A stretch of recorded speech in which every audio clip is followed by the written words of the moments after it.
Per pastaruosius 3 karo metus pagrindinis karo Ukrainoje pokytis buvo kuklus FPV dronas. Ukraina pavertė $500 vertės ketursraigtį droną viena iš labiausiai fronto linijoje bijomų ginklų, o visos pagrindinės pasaulio kariuomenės pastaruosius 2 metus stengiasi pasivyti. Tačiau Jungtinės valstijos nebesėdino šalyje ir nebežiūri tik iš šalies. Vietoj to, jos pradėjo aktyviai importuoti šią technologiją. Tai apima taktiką, doktriną, gamybos metodiką ir kai kuriais atvejais net pačias dronų kompanijas bei žmonės, kurie sukūrė tokį karybos būdą Donbaso apkasų linijose. Tačiau jei pažvelgsime giliau, Jungtinės valstijos ne tik kopijuoja Ukrainos namų darbus, bet ir perima genialią Ukrainos idėją bei kuria su ja dar geresnį sprendimą. Taigi pradėkime nuo to, kur visa tai prasidėjo, nes negalime gilintis į tai, ką dabar daro JAV, nesuprasdami, ką pirmiausia buvo priversta išrasti Ukraina, ką į Rusiją 2022 metais įsiveržė per sieną.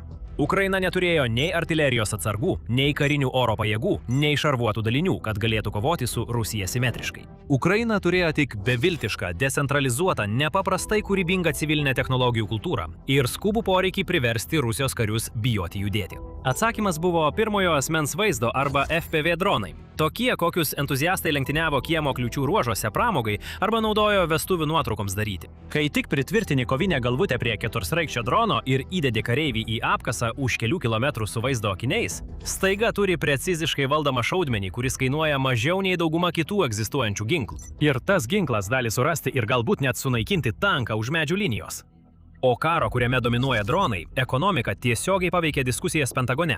2025 m. balandį kai kurie vertinimai rodė, kad dronai buvo atsakingi už 80% Rusijos nuostolių. Kai kuriuose fronto vietose šis rodiklis pakyla net iki 90%. Tai reiškia, kad 9 iš 10 transporto priemonių nuostolių įvyko tiesiogiai dėl dronų. Šiuolaikinėme mūšio lauke praktiškai nebeliko kur pasislėpti. Kiekvieną kelią, kiekvieną medžių liniją, kiekvieną pasiruošimo vietą stebi kažkas mažas, pigus ir ginkluotas. Žinoma, Ukraina nėra vienintelė šalis turinti pastovų dronų tiekimą, nes Rusija prisitaikė ir kai kuriais atvejais padarė reikšmingą pažangą dronų kare. Rusiški FPV ir kamikadzės tipo dronai naikina vakarų tankus, ypač Leopard 2A6, kuris yra tiesiogiai palyginamas su Amerikos M1 Abrams. Pirmaisiais karo metais Ukrainos tankų, tokių kaip Leopard, nuostoliai daugiausia buvo priskiriami dronų karui. Tai rodo, kad ne viena pusė nebuvo tikrai apsaugota nuo to, kad kai kurios jų stipriausios struktūros ar ginklai būtų sunaikinti pigių ir lengvai pakeičiamų dronų. Tačiau Ukraina neapsiribojo tik dronų improvizavimu garaže. Ji sukūrė visą pramoninę ir biurokratinę ekosistemą aplink šią idėją. Ir galima teigti, kad ši ekosistema yra svarbesnis eksportas nei patys dronai. Ukrainos skaitmeninės transformacijos ministerija valdo platformą Brave One. Iš esmės tai yra skaitmeninė rinka, kurioje fronto vadai gali peržiūrėti šimtus dronų modelių ir užsisakyti įrangą taip, kaip užsisakytumėte ką nors iš Amazon, su pristatymu vos per savaitę. Ukrainos dronų padaliniai tada fiksuoja savo smūgius kamerą ir uždirba taškus pagal sunaikintų objektų vertę, o vėliau tuos taškus iškeičia į galimybę įsigyti pažangesnių dronų toje pačioje rinkoje. Sugadinta technika gali būti skubiai sutaisyta fronto dirbtuvėse per kelias valandas, užuot laukę savaitės, kai būtų tradicinėje karinės tiekimo grandinėje. Tada įvyko smūgis, dėl kurio visas pasaulis pradėjo rimtai vertinti Ukrainos dronų programą kaip strateginį ginklą, o ne tik kaip trukdį mūšio lauke. 2025 m.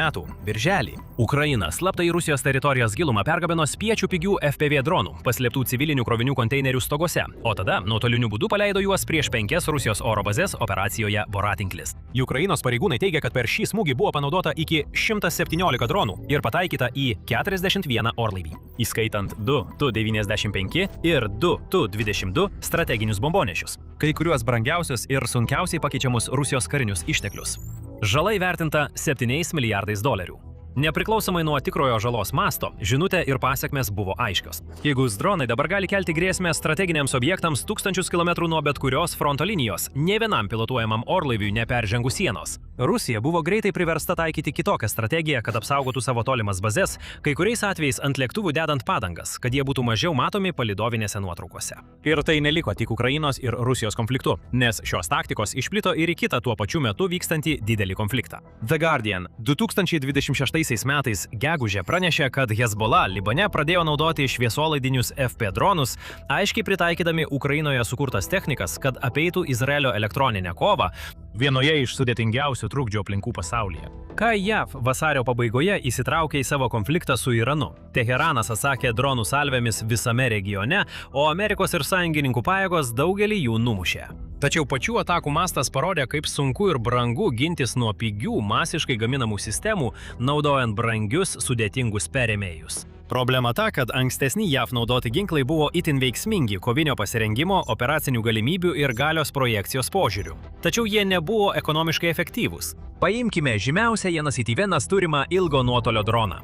Iki 2026 metais Liepos Janas Itivenas pareigūnai teigia, kad per operacijas Irane buvo sunaikinta daugiau nei 30 Reaper MQ-9 dronų. Pranešama, kad šių dronų vieneto kaina siekia apie 16 milijonų dolerių. Kai susiduriama su pigiais vienkartiniais dronais, jėgų pusiausvyra persveria ginklo naudai. Tokio, kurį gali mesti į priešą ir nesijaudinti, ar tavo investicija bus saugi. Taigi, tai yra pagrindinis skirtumas tarp to, kaip JAV ir Ukraina vykdo savo veiksmus atitinkamuose konfliktuose. Bet kaip JAV staiga keičia savo veikimo būdą? Pradėkime nuo doktrinos, nes JAV kariuomenė griauna dešimtmečius naudotą savo pačios strategiją. Kariuomenės štabo viršininkas generolas Randis Džordžas 2025 metais Kongresui sakė, kad technologijos vystosi per greitai, kad būtų galima toliau pasikliauti didelėmis pirkimo programomis, kurių kūrimas užtrunka metus ir kurios gali būti pasenusios vos tik pradėjus jas naudoti. Karo sekretorius Pitas Heksetas taip pat 2025 metų Liepą pasirašė direktyvą, kurią įsakė, kad iki 2026 metų pabaigos kiekvienas kariuomenės būrys būtų aprūpintas bepilotėmis sistemomis. Ir jis neslėpė priežasčių, kodėl Pentagonas taip lėtai pasiekė šį tašką, rašydamas, kad dronų technologija yra didžiausias karinis proveržis per visą kartą. Tuo metu jau buvo pradėti gyvendinti kai kurie nedideli pokyčiai. 2025 metų sausį armijos 3-osios brigados 10-osios kalnų divizijos per rotaciją Vokietijoje buvo panaudoti 144 eksperimentiniai dronai. Daugiau nei bet kuris kitas dalinys iki tol buvo atsivežęs į mokymus. Taip pat buvo suformuotos 80 karių smogiamosios kuopos, skirtos veikti batalionų priekyje. Kiekviena jų buvo sudaryta iš žvalgų būrio, minosvaidžių būrio ir specialaus dronų būrio, kuris valdė žvalgybinius dronus, klajojančiąją amuniciją ir priešdroninės sistemas. Siūloma, kad šie daliniai naudotų Enduril-Ghost dronus, galinčius ore išbūti daugiau nei valandą, PWC 100 žvalgybos sistemas ir Switchblade 600 klajojančiąją amuniciją, kuri naudoja tokią pačią kovinę galvutę kaip ir prieštankinę raketą Javelin. Tuo pačiu metu 101-osios oro desanto divizijos kariai naudoja dronus, pagamintus iš 3D spausdintų dalių, o 10-osios kalnų divizijos kariai savo kuprinėse nešasi Skydio XX2D sistemas. Kariuomenė taip pat sukūrė pirmąjį oficialų dronų kursą Fort Rookeryje, kuris dabar vadinamas Fort Novosel, 2025 m. rugpjūtį. 3 savaičių programa, kurioje 20-25 valandos skiriamos skrydžiams simuliatoriuje, primenančiame vaizdo žaidimą, ir praktiniam mokymui su tikromis sistemomis. Taip pat vyksta mokymai apie 3D spausdinimą ir CAD projektavimą. Nes norint išlaikyti šiuos įrenginius ore lauko sąlygomis, reikia gebėti pagaminti detalės vietoje. Kurso vadovė, kapitonė Rachelė Martin, tai pavadino tik bandymų pasivyti, užsimindama, kad JAV šioje srityje atsilieka pasauliniu mastu. Ir tai yra ryžtingas bandymas užpildyti šią spragą. Tuo tarpu, kariuomenės sekretorius Danielius Driskolas pasiūlė, kad batalionai turi tapti kompaktiškesni ir nebesiveržti taip toli į priekį kaip anksčiau, nes Ukrainos parodytas tankumo jausmas reiškia, kad 10 milijonų dolerių vertės tanką galima surasti ir sunaikinti priemonę, kuri kainuoja mažiau nei naudotas automobilis. Jūrų pėstininkų korpusas vykdo dar spartesnę ir, tiesą sakant, labiau improvizuotą tos pačios transformacijos versiją. 24-asis jūrų pėstininkų ekspedicinis dalinys 3 savaitės praleido Camp Lejeune bazėje, treniruodamasi su Nereus Archer. Archer yra 8 colių ketursraigtis dronas pagamintas El Segundo, Kalifornijoje, kuris kainuoja apie $2000 ir yra patvirtintas Blue UAS. Tai reiškia, kad jame nėra kiniškų komponentų, kurie dominuoja komercinių dronų rinkoje ir galėtų paveikti tiekimo grandinę galimo platesnio konflikto tarp JAV ir Kinijos atveju, net ir tarp tarpininkus. Jūrų pėstininkų korpusas taip pat sudarė maždaug $17 milijonų vertės sutartį dėl maždaug 8000 Archer dronų. Tačiau tas 3 savaičių intensyvus mokymų stovykla taip pat rodo, kiek daug JAV turi pasivyti esamų šios srities žaidėjus. Rusija ir Iranas turėjo daugybę metų realių kovos veiksmų, kad ištobulintų šį gebėjimą. Jūrų pėstininkų korpusas bando sutrumpinti tą mokymosi kreivę iki 3 savaičių, nes alternatyva – siųsti jūrų pėstininkus į misijas be jokio atsako į grėsmę, kurią dabar kaip standartinė priemonė naudoja kiekvienas priešininkas. Dabar čia ir iškyla kiekio problema, nes mokyti jūrų pėstininkus ir karius valdyti dronus neturi prasmės, jei nėra pakankamai dronų, kuriuos būtų galima išdalinti. Gynybos departamentas įsikėlė tikslą iki 2026 metų pabaigos dislokuoti 10 000 FPV dronų. Palyginimui, Kinija ir Rusija gali pagaminti milijonus per metus. Tačiau yra didelis skirtumas tarp planuojamo dronų skaičiaus ir reikalingos darbo jėgos bei mokymų jiems valdyti. Jei rytoj JAV jūrų pėstininkų korpusui būtų perduota milijonai dronų, visi išskyrus kelis tūkstančius tiesiog gulėtų sandėlyje, nes dar nėra pakankamai apmokytų jūrų pėstininkų jiems valdyti.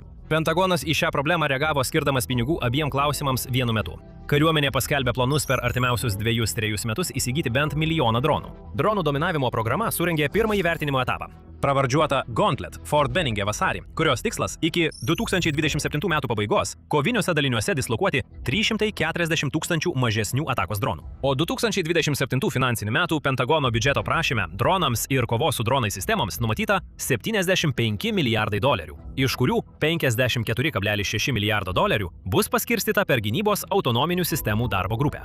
Tai jau nebe bandomoji programa. Tai Pentagonas bando per kelerius metus sukurti tokią dronų pramonės bazę, kokią Ukraina iš gryno būtinybės sukūrė per vieną žiemą. Ir nors pinigai yra svarbus, Ukraina yra dar daug vertingesnė.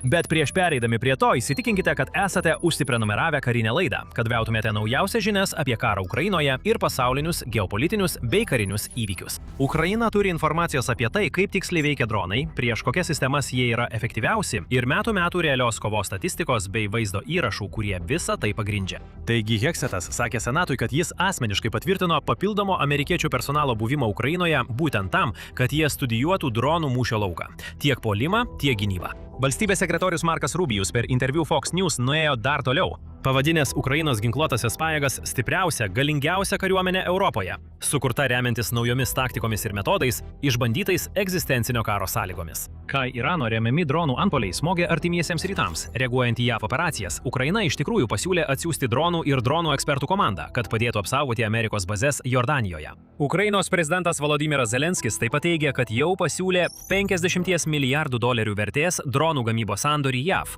tačiau oficialaus atsakymo dar negavo. Taigi atrodo, kad JAV bando eiti dviem kryptimis vienu metu, naudodama vidaus dronų gamybą ir vidaus bei užsienio taktikos derinį, kad sustiprintų savo silpnasias vietas. Tačiau per Atlantą keliauja ne tik taktika ir personalas. Nors JAV vyriausybė nepasirašė oficialių dronų gamybos sutarčių su Ukrainos vyriausybė, Ukrainos dronų bendrovės jau pradėjo kurtis JAV teritorijoje. F-Drones, Ukrainos gamintojas, įkurtas 2023 metais ir tapęs pagrindiniu tiekėju Ukrainos pajėgoms, taip tapo pirmąja Ukrainos bendrovė, kuriai Ukrainos vyriausybė suteikė leidimą eksportuoti karinius dronų sistemas į Jungtines valstijas. Per savo Amerikos padalinį Ukrainian Defense Drones bendrovė stato pirmąją savo gamyklą JAV, Holande, Ohajo valstijoje. Šią investiciją tiesiogiai remia Pentagono sutartis pagal gynybos departamento dronų dominavimo programą dėl pradinio 2000 FPV dronų užsakymo. Pagrindinis ginklas čia yra F-Drones. F-10 smogiamasis dronas, kuris buvo išbandytas kovose Ukrainoje ir vėliau užėmė 6. vietą pirmajame dronų dominavimo vertinimo etape. Įmonė taip pat pristato savo FF-7 antidroninį perėmėją. Sistema sukurta persekioti ir sunaikinti pigius Irano Shahed kamikadzės dronus. Ta pačia ginklų šeima, kuri kovo mėnesį Saudo Arabijoje sunaikino amerikiečių orlaivius ant žemės. F-Drones taip pat yra viena iš 48 įmonių, dalyvaujančių antrojoje dronų dominavimo programos fazėje, kurioje tikimasi išrinkti iki 10 laimėtojų. Ir Pentagonas galėtų įsigyti dar iki 60 000 dronų. Tačiau šie skaičiai vis dar, galima sakyti, yra gana kuklus. Ukrainos gynybos pramonės kompleksas išaugo nuo maždaug $1 milijardo prieš invaziją iki daugiau nei 50 milijardų dabar. Ir šalis planuoja vien tik 2026 metais pagaminti daugiau nei 8 milijonus bepiločių sistemų. Palyginti su maždaug 3000 FPV dronų, kuriuos Jungtinės valstijos sugebėjo pagaminti per visus 2025 metus. Taigi, CBS News pranešime minimas preliminarus JAV ir Ukrainos gynybos memorandumas numatytų dar daugiau, leidžiantis Ukrainai eksportuoti karinės technologijas į Jungtines valstijas ir gaminti dronus per bendras įmonės su Amerikos kompanijomis. Taigi, tai yra importo pusė, doktrina, personalas ir dabar tikrieji gamintojai. Bet štai dalis, kuri mūsų grąžina prie šio vaizdo įrašo pradžios. Nes Jungtinės valstijos ne tik kopijuoja Ukrainą. Yra konkrečios sritys, kuriuose Amerikos inžinerija, Amerikos pramoniniai pajėgumai ir Amerikos jungtinių ginklų doktrina jau yra pasirengusios perimti Ukrainos genialią idėją ir padaryti ją gerokai mirtinesnę. Pirmasis pavyzdys – modulinė amunicija, kuri gaminama iš esamų karinių atsargų, o ne specialiai sukurtų kovinių galvučių.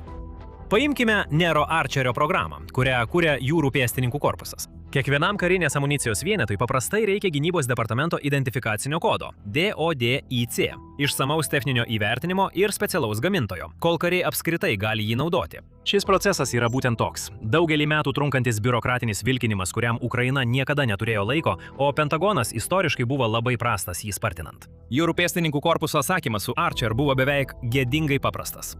Paimkite C4 plastinį sprogmenį ir standartinį elektroninį sprogdiklį, abu jau turinčius DOD numerius ir jau esančius Amerikos sandėliuose. Supakuokite C4. Į talpą ar galą įkiškite sprogdiklį ir tada užsukite. Priklausomai nuo taikinio, ar tai pėstininkai ar šarvuota technika, priekyje pritvirtinamas arba priešpėstinis skeveldrinis diskas arba akumuliacinė sprogstamai formuojama pramušamoji galvutė. Kadangi kovinė galvutė pati savaime neturi jokių sprogstamųjų medžiagų, kol nėra surinkta, jai niekada nereikėjo atskiro DODIC numerio. O jūrų pėstininkams nereikėjo iš naujo mokytis, kaip elgtis su nauja sprogmenų klase, nes jie nuolat treniruojasi su C4. Tas vienintelis sprendimas leido jūrų pėstininkų korpusui perkelti šį ginklą iš idėjos, atsiradusios iškart po praėjusių metų Kalėdų ir sausio, iki realios kovinės galimybės Camp Lejeune poligone. Per kiek daugiau nei metus, per trumpesnį laiką, nei kariuomeniai dažnai prireikia gauti vieną atsarginę dalį iš užsakymo eilės. Tai išskirtinai amerikietiškas sprendimas – pasinaudoti esamos pasaulinės logistikos grandinės apimtimi ir standartizacija, kad būtų apeita pirkimo kliūtis, o ne bandyti pralenkti Rusiją ir Kiniją gaminant vienetą po vieneto. Antrasis yra atsparus trukdžiams dėl sąmoningai senamadiškų analoginių ir šviesolaidinių valdymo jungčių. Ukrainos elektroninio karo aplinka prieš Rusiją yra viena tankiausių ir sudėtingiausių pasaulyje. Ir abi pusės suprato, kad skaitmeninės valdymo ir kamerų sistemos, nors ir yra aštresnės bei tikslesnės, linkusios iš karto nustoti veikti, kai tik jos trikdomos. Archer platforma sąmoningai naudoja analoginę kamerą ir valdymo sistemą, o ne skaitmeninę, nes analoginė trikdžių metu palaipsniui praranda kokybę. Vietoj to, kad sistema išsijungtų akimirksniu, operatoriui suteikiama šiek tiek daugiau laiko parskraidinti droną namo arba užbaigti smūgį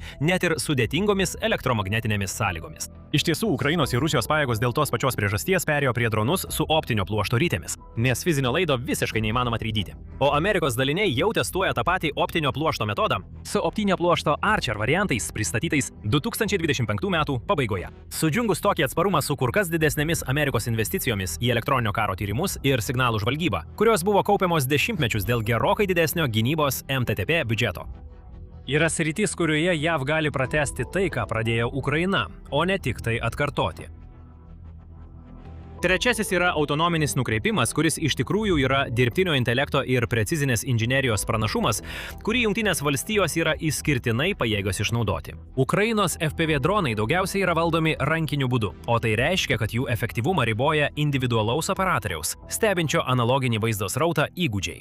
Tačiau FF7 perėmėjas, kurį dabar Ohajuje kuria F-Drones, rodo, kur visa tai juda toliau. Per galutinę susidūrimo fazę pilotas valdo tik drono greitį, o automatinis nukreipimas pasirūpina viskuo kitu. Iš esmės, leisdamas pigiam orlaiviui pačiam nuskrieti į taikinį su tokiu tikslumu, kuris nepriklauso nuo žmogaus reakcijos laiko ar nervų esant apšaudymui. Sudžiungus tokio lygio autonomiją su Amerikos puslaidininkių baze, jos kompiuterinio matymo tyrimų ekosistema ir daug didesnių programinės įrangos inžinierių rezervų, kurio nei Ukraina, nei Rusija negali pasiekti, yra sritis, kurioje Jungtinės valstijos gali visiškai pralenkti rankiniu būdu valdomus spiečius. Ketvirtasis yra vadinamoji jungtinių pajėgų dekonfliktavimo disciplina, kuris skamba pernelyg techniškai, bet iš tikrųjų yra viena sunkiausių problemų bepiločių karuose ir ta, kuriai JAV kariuomenė skiria 80 metų tobulėti. Ugnies palaikymo koordinavimui. Amerikos kariuomenė nelaiko vienkartinio smogiamojo drono iš esmės skirtingų nuo F-18, nes abu yra mirtini veiksniai, kuriuos reikia atskirti nuo netoliese manevruojančių savų karių.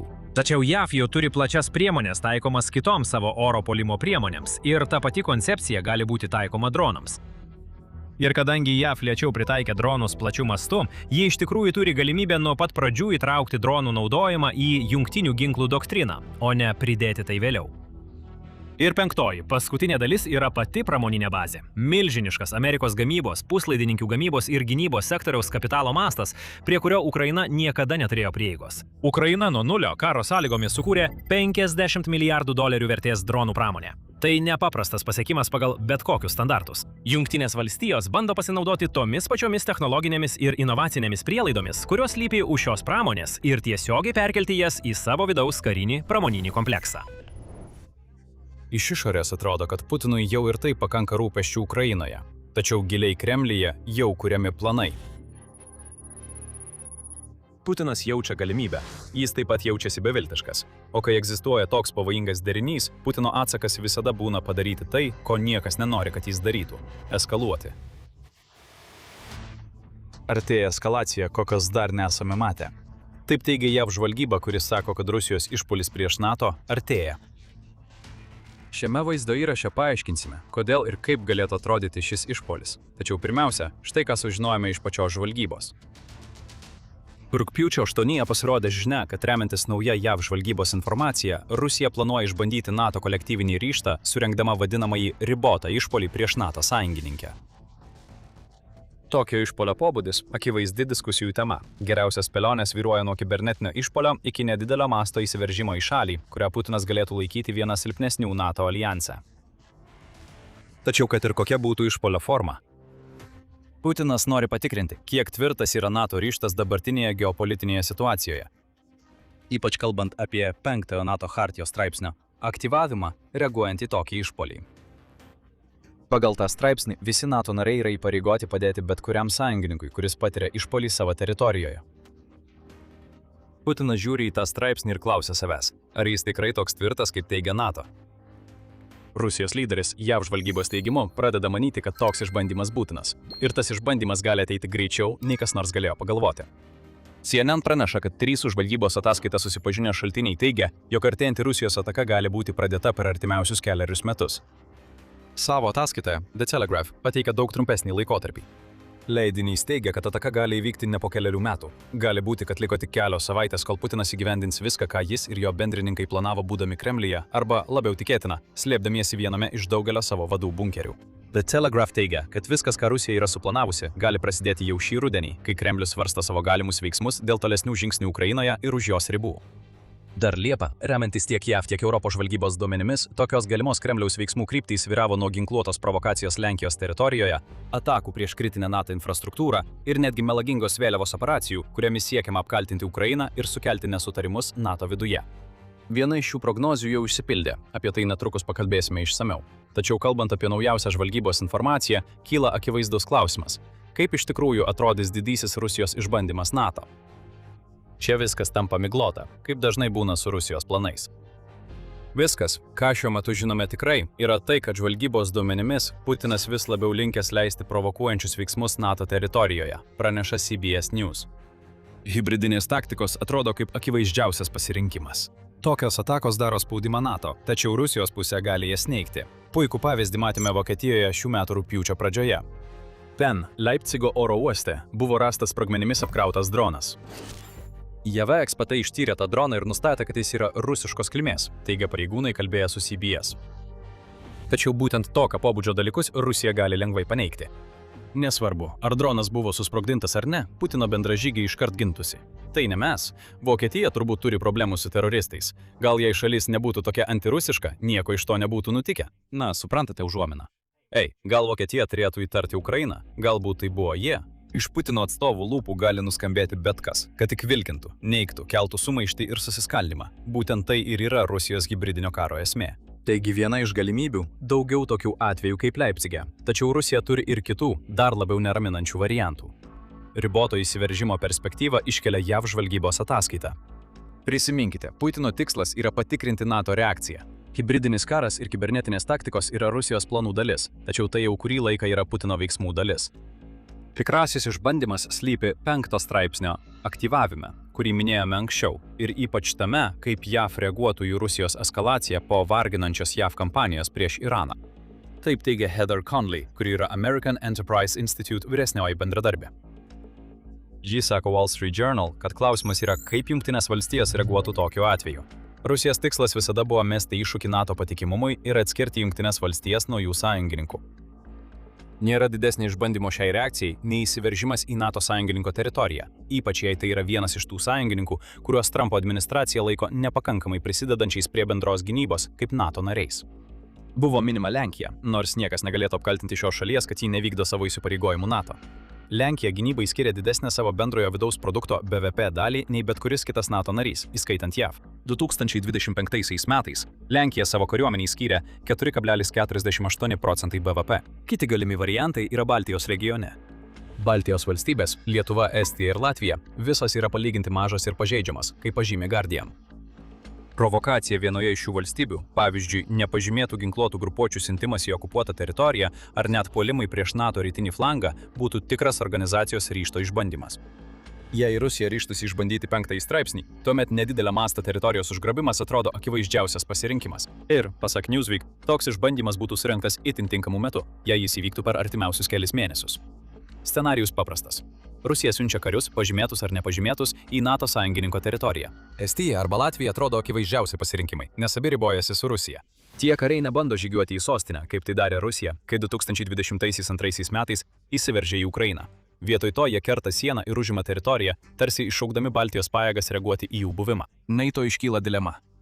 Newsweek pažymė, kad daugelis NATO narių yra įsipareigoję padidinti savo gynybos išlaidas ir sustiprinti savo ginkluotąsias pajėgas. Tačiau tie įsipareigojimai yra daugiamečiai procesai. Tai reiškia, kad jie gali būti dar nepasiruošę užtikrintai reaguoti į tokį Rusijos galios demonstravimą. Didelio masto puolimas prieš NATO būtų visai kas kita.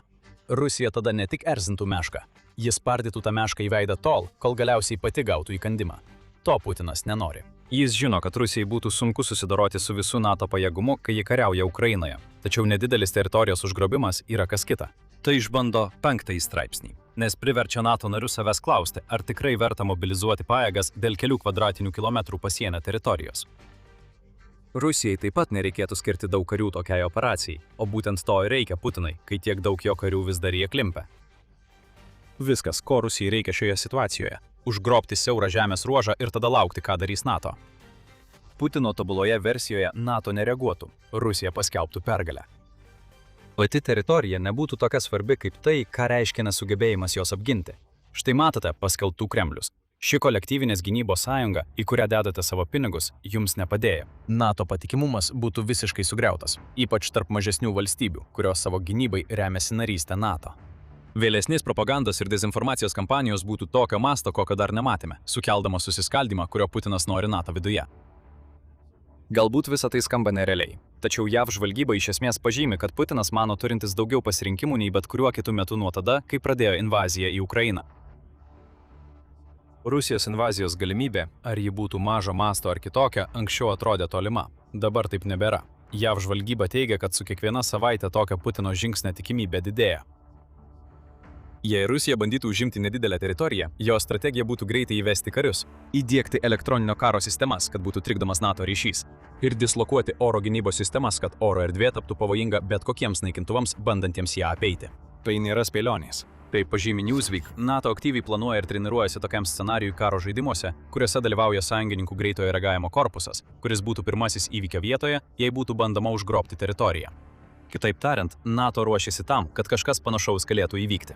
Tačiau visi karo žaidimai, kuriuos įvykdo, yra paremti scenarijumi, kad Rusija 2030 metais užpuls vieną iš Baltijos valstybių. JAV žvalgyba teigia, kad tai, ką Rusija yra suplanavusi, gali įvykti jau šį rudenį. Tai yra problema, su kuria dabar susiduria NATO. Tačiau lieka klausimų ir dėl to, ką dar Rusija gali bandyti padaryti. Svarbiausias iš jų yra ir pats svarbiausias klausimas – kodėl būtent dabar? Kas pasikeitė Putino galvoje, kad jis ne tik pasiruošęs leisti provokacijas tokiu mastu, kokio dar nematėme, bet ir pasiruošęs išbandyti NATO tuo metu, kai jos kariuomenė vis dar įklimpusi Ukrainoje. Na tai, kas vyksta Ukrainoje, tikriausiai yra dalis atsakymo į šiuos klausimus. Bet prieš gilindamiesi toliau, primenu, kad žiūrite karinę laidą. Jei dar neužsiprenumeravote kanalo, dabar yra puikus metas paspausti mygtuką ir įjungti pranešimus, kad nepraleistumėte nė vieno mūsų vaizdo įrašo. Vienas dalykas, kurį galime pasakyti apie JAV žvalgybą, yra tai, kad Putino NATO reakcijų testavimo koncepcija nėra nauja. Provokacijos jau daugelį metų yra Rusijos strategijos Europoje dalis, ir Rusija jau pradėjo didinti spaudimą, nors dar ne iki tokio lygio, kad dislokuotų ten karius.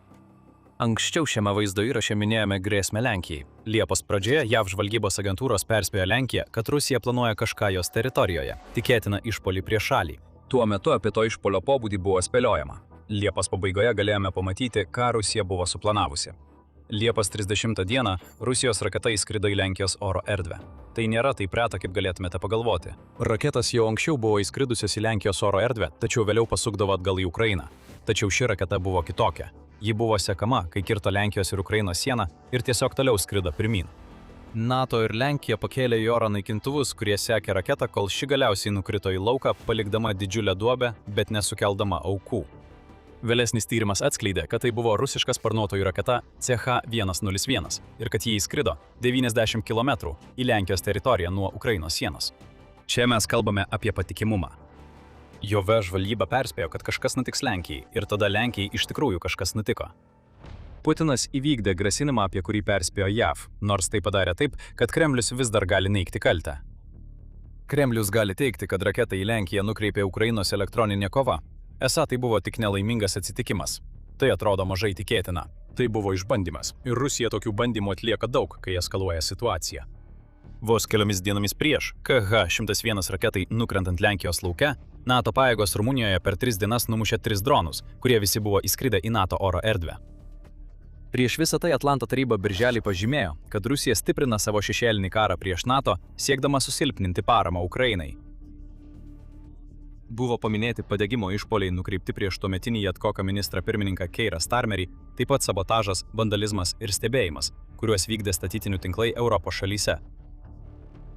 Todėl, kai JAV žvalgyba sako, kad tokių veiksmų gali būti daugiau ir greitai, tai reikia vertinti rimtai. Tačiau vis tiek kyla klausimas, kodėl dabar? Tai nėra vien tik bauginimas. Tai yra viskas, kas rūpi Putinui. Ir tokio tipo hibridiniai išpoliai, kuriuos ką tik paminėjome, Rusijai būtų pakankami. Tačiau Putinas siekia eskaluoti situaciją. Ir viena iš priežasčių, kaip teigia buvęs JAV ambasadorius Jungtinėse tautose Johnas Boltonas, kalbėdamas su CNN, yra ta, kad Putinas gali jausti tam tikrą JAV pusės baimę. Na, manau, jis labai atidžiai stebi Trumpo administracijos veiksmus Irane. Ir jis užuodžia baimę, sako Boltonas ir pridūrė. Baimę, kad Trumpas yra tokioje situacijoje, kurioje jis neturi paruošto sprendimo dėl benzino kainų degalinėse Amerikos vartotojams. Boltonas pabrėžia, kad vidurio kadencijos rinkimai jau po kelių mėnesių, o JAV vis dar įsivėlusios į reikalus su Iranu. Aptariama baimė yra susijusi su galimu naujų konfliktu taip arti vidurio kadencijos rinkimų. Jei Rusija smogs rudenį, JAV susidurs su dilema. Jei būtų aktyvuotas 5 straipsnis, Trumpas gali bijoti suteikti tokį atsaką, kokį JAV privalo suteikti pagal savo įsipareigojimus NATO, nes įsitraukimas į antrą karą, kai vis dar vyksta karas, kuris, kaip jis žadėjo, šiuo metu jau turėjo būti pasibaigęs, galėtų tapti politinė mirties bausme Trumpo administracijai. Dar balandžio mėnesį Bloomberg teigia, kad operacija Epinis įniršis privertė JAV atrodyti silpnesnėmis jų priešininkų akyse. Ypač po to, kai buvo pasiektas pradinis paliaubų susitarimas. Oro kampanijos šokas ir siaubas galbūt padarė įspūdį, tačiau tai nedavė rezultatų prieš režimą, kuris buvo pasiryžęs laikytis savo. Be to, JAV sunaudojo didžiulę dalį savo raketų atsargų Irane ir vargu ar norėtų vėl įsivelti į konfliktą su Rusija, net jei būtų aktyvuotas 5 straipsnis. Putinas visą tai mato ir galbūt jis žino, kad turi progą smogti, kol tam palankus metas, o JAV nenori įsivelti į dar vieną karą. Tačiau čia vyksta dar kai kas. Baimė tikrai vaidina tam tikrą vaidmenį Putino planuose, tačiau Rusijos lyderiui rūpi ne tik JAV baimė įsivelti į antrą karą. Jei JAV žvalgyba teisi ir Putinas planuoja kažką, įskaitant galimą teritorijos užgrobimą, tai taip pat rodo, kad Putinas bijo savo paties žmonių. Jis yra desperatiškas, nes pažadėjo Rusijai lengvą pergalę Ukrainoje, tačiau to neįvykdė. Ir dabar jam reikia kažko, kas nukreiptų dėmesį nuo to, kaip stipriai jis nesugebėjo įvykdyti pažadų. Šioje situacijoje NATO tampa patogia dėmesio nukreipimo priemonė, tuo didžiuoju bloguoju vilku, kurį Putinas provokuos, kad galėtų pateisinti Rusijos karinės kampanijos eskalavimą. Buvęs JAV gynybos sekretorius Leonas Panetta sakė CNN, kad tai, kas vyksta Ukrainoje, gali lemti Putino norą didinti provokacijas prieš NATO. Manau, Putinas yra nusivylęs, nes jis neranda išeities, kaip spręsti situaciją Ukrainoje, sako Panetta ir pridūrė. Jis patyrė nemažą smūgį ir manau, kad jis ieško kitų būdų, kaip parodyti Rusijos agresyvumą. Kitaip tariant, Putinui reikia jėgos demonstravimo, kuris parodytų pasauliui ir jo paties žmonėms, kad Rusija vis dar yra grėsmė. Toks jėgos demonstravimas yra būtinas dėl prastos Rusijos puolimo Ukrainoje būklės. Nepaisant to, kad Rusija pradėjo didžiulį pavasarą ir vasaros puolimą Ukrainoje, jos pasiekimai buvo menki. Iš tiesų, tiek balandį, tiek gegužę Rusija prarado teritorijų Ukrainoje – 116,01 ir 281,1 kvadratinio kilometro, teigia Karo studijų institutas ISW. Rusijai pavyko vėl pasiekti laimėjimų birželį ir liepą, tačiau per šiuos 2 mėnesius ji užėmė vos mažiau nei 70 kvadratinių kilometrų, praneša ISW. O rugpjūčio pradžia taip pat neatrodo daug geresnė. Vladimiras Putinas didina Rusijos aviacijos smūgius prieš Ukrainą, siekdamas kompensuoti lėtą pažangą, pasinaudodamas tuo, kad Ukrainai trūksta balistinių raketų perėmėjų ir taikosi į šalies civilius gyventojus. Naktinis smūgis rugpjūtį nusinešė dar 2 žmonių gyvybės ir sužeidė 13. Tai nėra kariniai Rusijos laimėjimai, tačiau tai viskas, ką Vladimiras Putinas šiuo metu gali parodyti dėl savo katastrofiškos kampanijos Ukrainoje. Problema su Vladimiru Putinu yra ta, kad desperacija jo nepriverčia atsitraukti. Naujausi JAV žvalgybos duomenys tai puikiai parodo. Rusijos prezidentas yra pavojingiausias tada, kai yra įspaustas į kampą. Jis daug labiau linkęs smogti atgal, nei pasiduoti. O kak smūgiai prieš Ukrainą neveikia, Vladimiras Putinas ieško kitų taikinių. Jam reikia nukreipti dėmesį, kad jo žmonės negalvotų apie tai, kaip Rusija Ukrainoje patiria daugiau nei 30 000 aukų per mėnesį. Jis nori, kad jie nekreiptų dėmesio į degančio kuro kvapą, kurį sukėlė Ukrainos smūgiai naftos perdirbimo gamyklams ir į kylančias kainas parduotuvėse.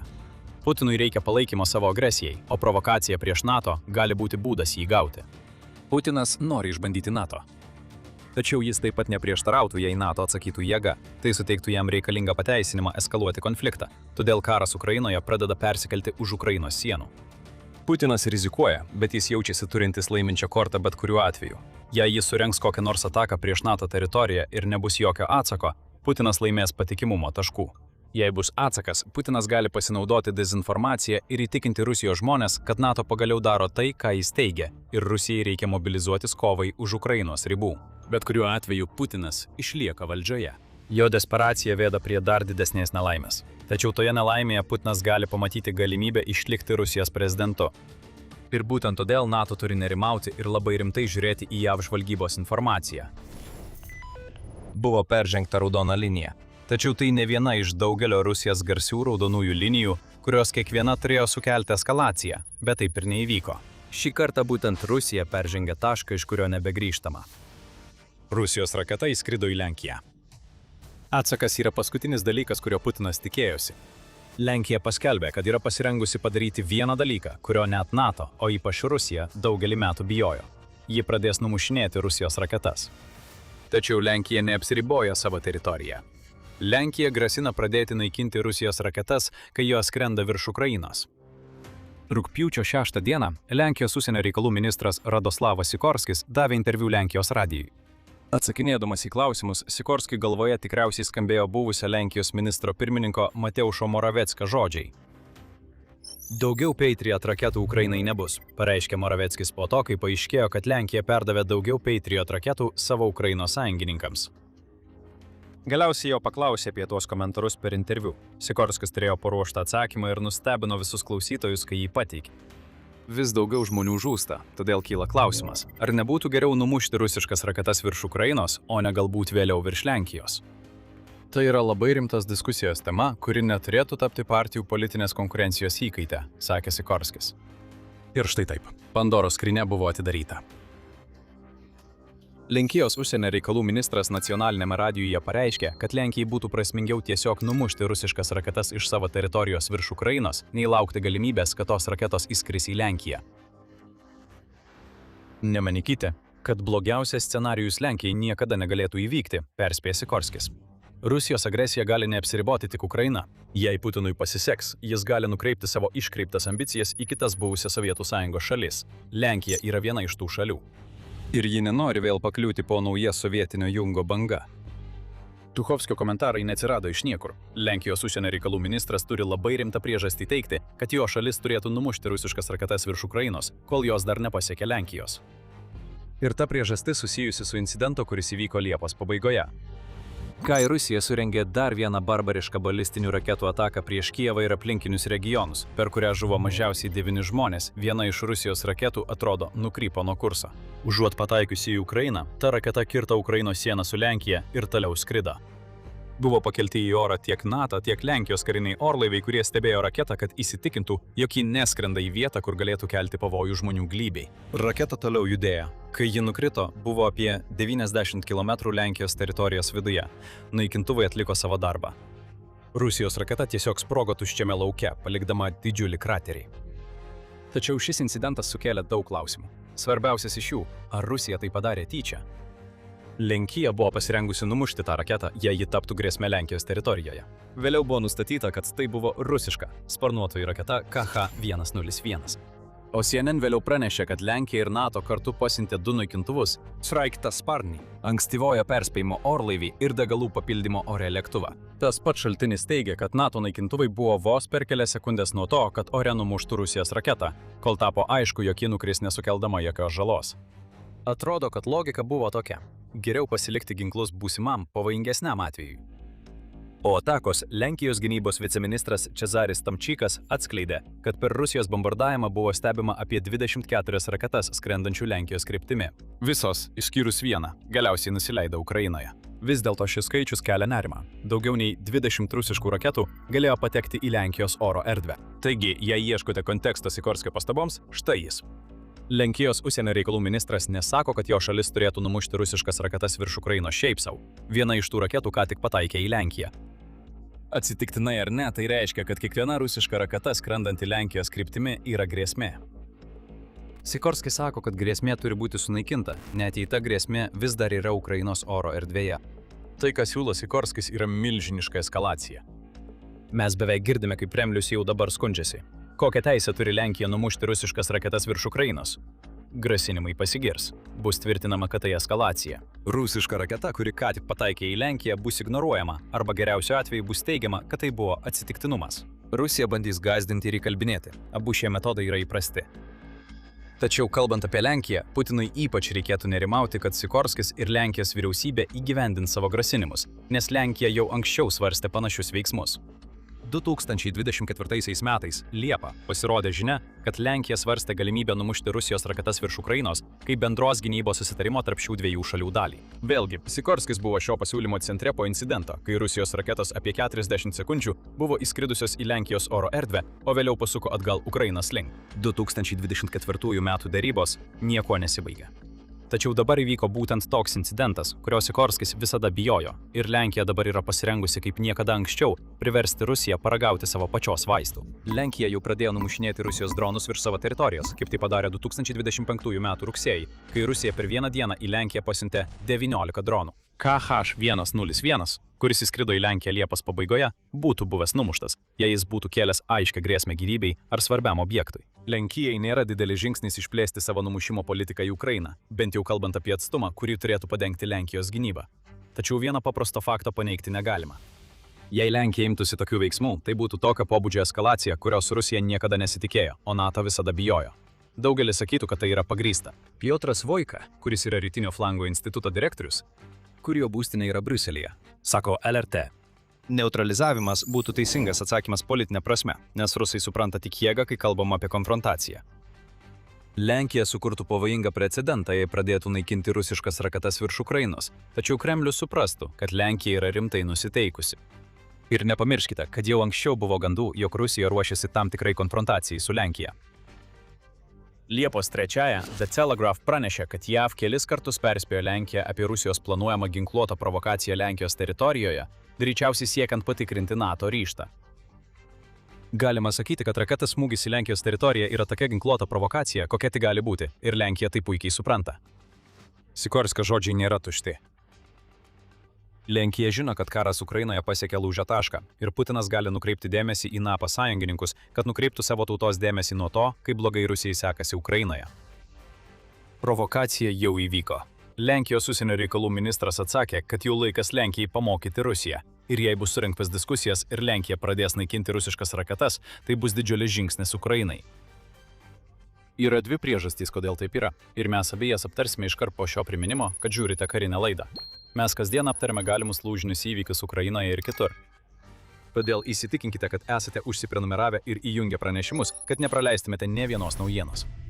Pirmoji priežastis, kodėl tai būtų labai svarbu Ukrainai, šiuo metu yra gana aiški. Ukraina susiduria su rimtomis problemomis kovodama su Rusijos raketų smūgiais.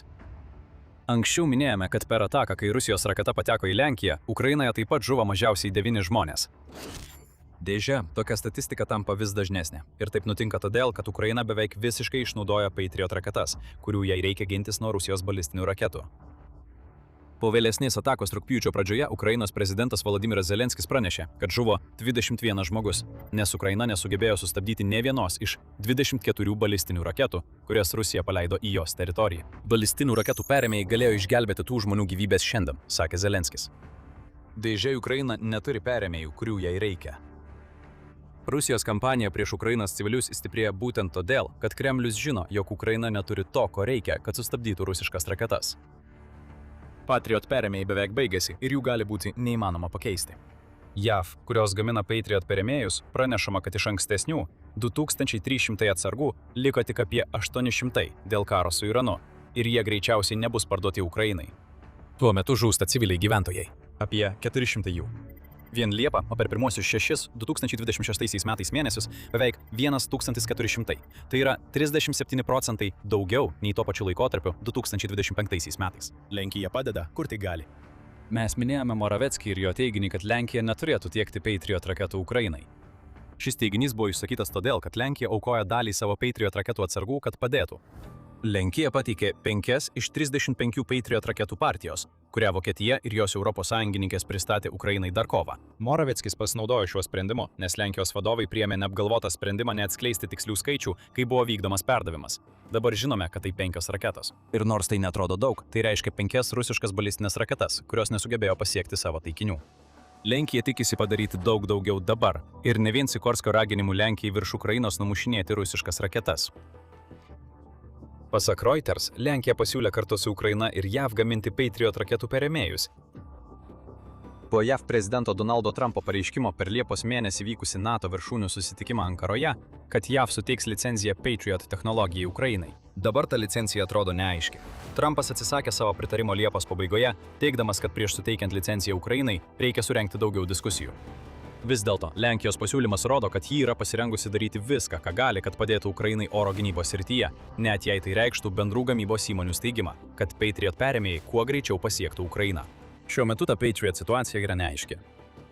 Tačiau net ir be šių perėmėjų, Lenkija ką tik pasiuntė žinutę Putinui, kad ji nestovės nuošalyje ir neleis Rusijai daryti ką tik nori, nesvarbu ar tai būtų Ukrainoje ar Lenkijos teritorijoje. Į ugnį bus atsakyta ugnimi, jei Sikorskis pasieks savo, ir yra dar viena priežastis, kodėl Sikorskio žodžiai yra didžiulis postūmis Ukrainai. Lenkijos ir Ukrainos santykiai jau kurį laiką yra įtempti. Nors abi šalys yra vieningos siekdamos užkirsti kelią Putinui plėsti Rusiją ir kurti naują Sovietų Sąjungos versiją, tarp Lenkijos ir Ukrainos jau kurį laiką kyla trintis. 2023 ir 2024 metais ši trintis daugiausia sukosi apie žemės ūkio prekybą, o kai kurių Lenkijos vadovų nuovargis dėl ilgalaikių paramos kaštų taip pat turėjo įtakos. Tačiau tikra politinė audra kilo birželį, kai Zelenskis nusprendė naują karinį dalinį pavadinti Ukrainos sukilėlių armijons arba UPA vardu. Lenkija dėl šio sprendimo buvo įsiutusi. Nors Ukrainoje UPA yra giriama kaip antisovietinio pasipriešinimo tradicijos dalis, iš tikrųjų tai buvo nacionalistinis dalinys, susikūręs Antrojo pasaulinio karo metu ir sukėlęs sumaištį kitur. Lenkijoje UPA nebuvo antisovietinė grupuotė.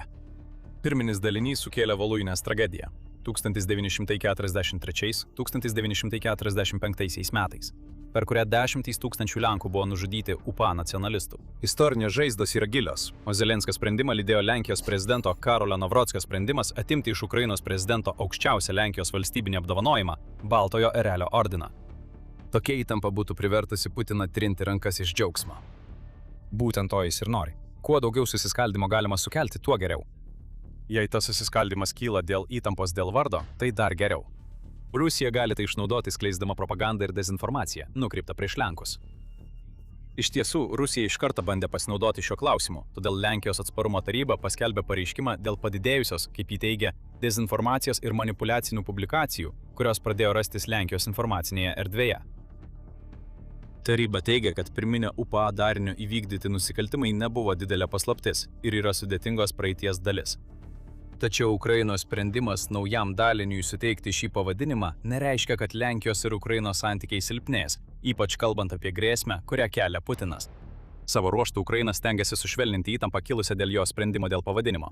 Atrodo, kad šios pastangos duoda rezultatų. Dauguma Lenkų vis dar tvirtai remia Ukrainą ir nori, kad jų vyriausybė toliau bendradarbiautų su viena svarbiausių šalies sąjungininkių. Liepos 25. D.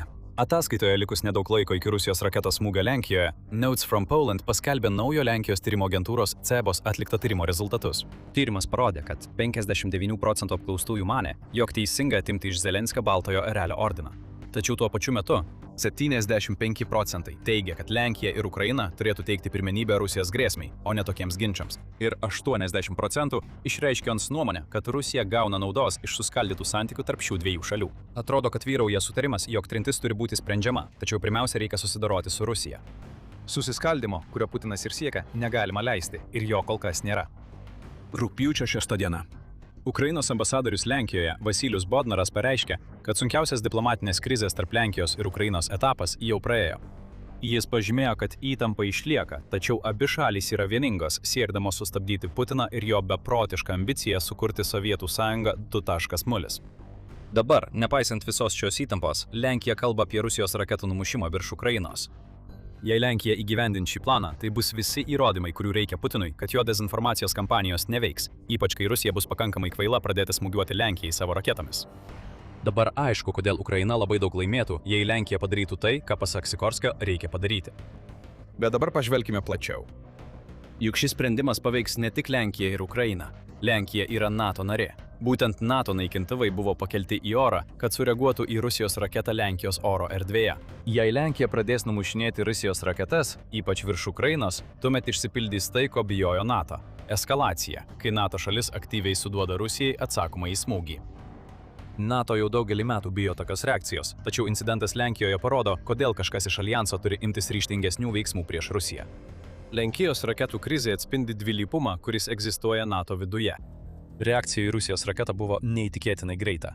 Rusijos raketa Lenkijos oro erdvėje skrido tik 6 minutės, tačiau to pakako, kad NATO ir Lenkija pakeltų sraigtasparnius ir lėktuvus, kad su jie susidorotų.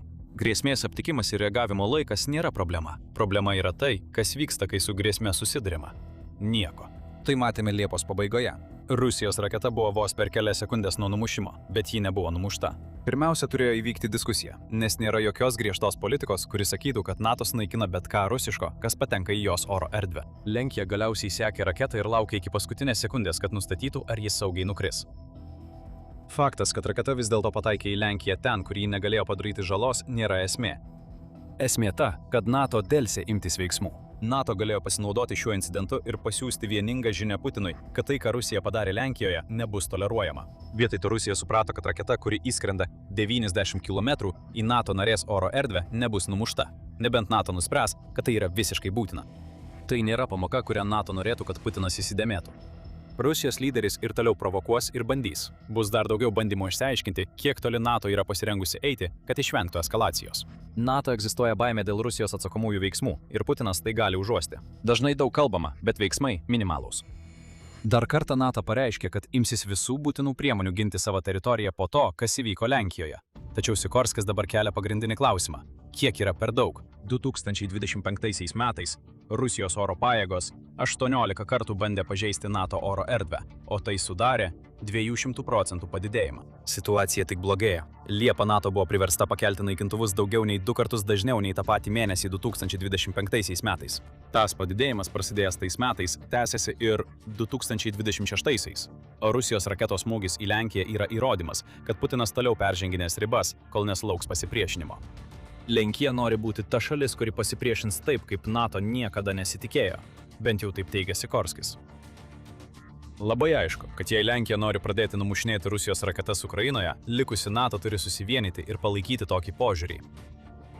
Rugpjūčio 7 dieną CNN pranešė, kad JAV žvalgyba vėl perspėja, jog Putinas planuoja ataką prieš NATO narę, tikėtina per artimiausius 2 metus. Putinas yra žmogus, kuris supranta ir reaguoja į jėgą. Atgrasimas nebeveikia. Putinas turi suprasti, kad NATO atsakys, jei Rusija toliau provokuos ir bandys ribas. Lenkijos virš Ukrainos numuštos raketos būtų toks stiprus smūgis, kad Putinas būtų priverstas atsitraukti. Rusijai 2026 metais nesiseka. Jos sausumos kampanija stringa. Pavasario ir vasaros puolimas jau žlugo, o Putinui tenka pripažinti faktą, kad Ukraina stiprėja, o Rusija silpnėja. Ir tada pasirodė Prancūzija ir Vokietija. Abi šalis ką tik padarė kažką tikrai beprotišką dėl Ukrainos. Kalbame apie dronus, naikintuvus ir kai kurias svarbiausias raketas, kurias Ukraina galėtų gauti. Visa tai artėja ir Putinas yra išsigandęs. Jis žino, kad jo karas iš esmės jau baigtas. Dabar du Ukrainos partneriai ką tik priartino Ukrainą prie galutinės pergalės. Pradėsime nuo Vokietijos. Liepos 13 dieną Reuters pranešė, kad Vokietija finansuoja 50 000 atakos dronų, kurie bus naudojami visoje fronto linijoje, kad sunaikintų Rusijos karius ir techniką. Ši naujiena sklinda ne iš Ukrainos ar Vokietijos gynybos ministerijų, kurios abi tyli, o iš šaltinio susipažinusio su situacija. Ta šaltinis, kuris atrodo yra JAV gynybos technologijų įmonės Alterion generalinis direktorius Lorenzas Meyeris, teigia, kad šis sandoris yra didžiausias vakarų vyriausybės dronų pirkimas Ukrainai. Alterion dronų netikė, tačiau ji kūrė technologiją, kuri leidžia dronams savarankiškai sekti ir smogti taikiniams paskutinėme skrydžio etape. Meris sako, kad Ukrainos naujųjų dronų sutarties vertė siekia $103 milijonus ir kad ją finansavo viena Europos šalis. Iš kur žinome, kad ta šalis yra Vokietija? Skyfall taip sako. Ukrainos dronų gamintojas, kuris savo smogiamuosiuose dronuose naudoja Alterion technologiją, patvirtino Vokietijos dalyvavimą perkant 50 000 dronų. Nors teigia, kad negali pateikti daugiau informacijos, išskyrus įsigyto drono tipo pavadinimą. Shrike. Vienas geriausių trumpo nuotolio dronų prieinamų Ukrainai. Shrike yra kažkas ypatingo, ir taip mano ne tik Ukraina. Kovo mėnesį Pentagonas vykdė programą siekdamas nustatyti, kurie dronai geriausiai tiks naujajai JAV dronų pranašumo programai. Shrike užėmė pirmąją vietą su dideliu atotrukiu. Jis surinko 10 taškų, daugiau nei antrąją vietą užėmęs dronas testuose, kuriuose, be kita ko, buvo vertinamas smūgio tikslumas. 2,5–10 km atstumu ir kiti aspektai. Dronai veikia miesto aplinkoje prieš kelis taikinius. Ukrainai. 50 000 šių dronų, keliaujančių į fronto liniją, reiškia skausmą Rusijai. Yra dvi Shrike versijos. Mažesnė 17,78 cm versija gali nešti 1,5 kg naudingąją apkrovą. Tai nėra daug žinoma, bet daugiau nei pakankamai, kad sunaikintų karius ir šarvuotas transporto priemonės. Ji gali pasiekti maksimalų 100 km/h greitį, todėl ją sunku aplenkti, o jos veikimo nuotolis siekia 30 km. Tai puikus papildymas Ukrainos dronų užtvindytoms žudymo zonoms. Didesnė versija prie viso paketo prideda apie 7,6 cm, todėl galima dvigubai padidinti naudingąją apkrovą. Pridėjus 20 km/h greičio patobulinimą, ta Shrike versija tampa dar baisesnė Rusijos kariams. Ir štai ta autonomija, apie kurią minėjome. Dėl Alterion programinės įrangos Shrike gali savarankiškai sekti ir smogti taikiniams paskutinėme skrydžio etape. Ko tik atskleistas sandaris jau gerokai pažengęs. Maja sako, kad kai kurie Shrike dronai, kuriuos Vokietija nupirko Ukrainai, jau yra fronto linijose ir sėja chaosą. Likę dronai Ukrainą turėtų pasiekti iki metų pabaigos, kai jie neišvengiamai atneš dar daugiau mirties ir griovimo Rusijos nualintoms pajėgoms.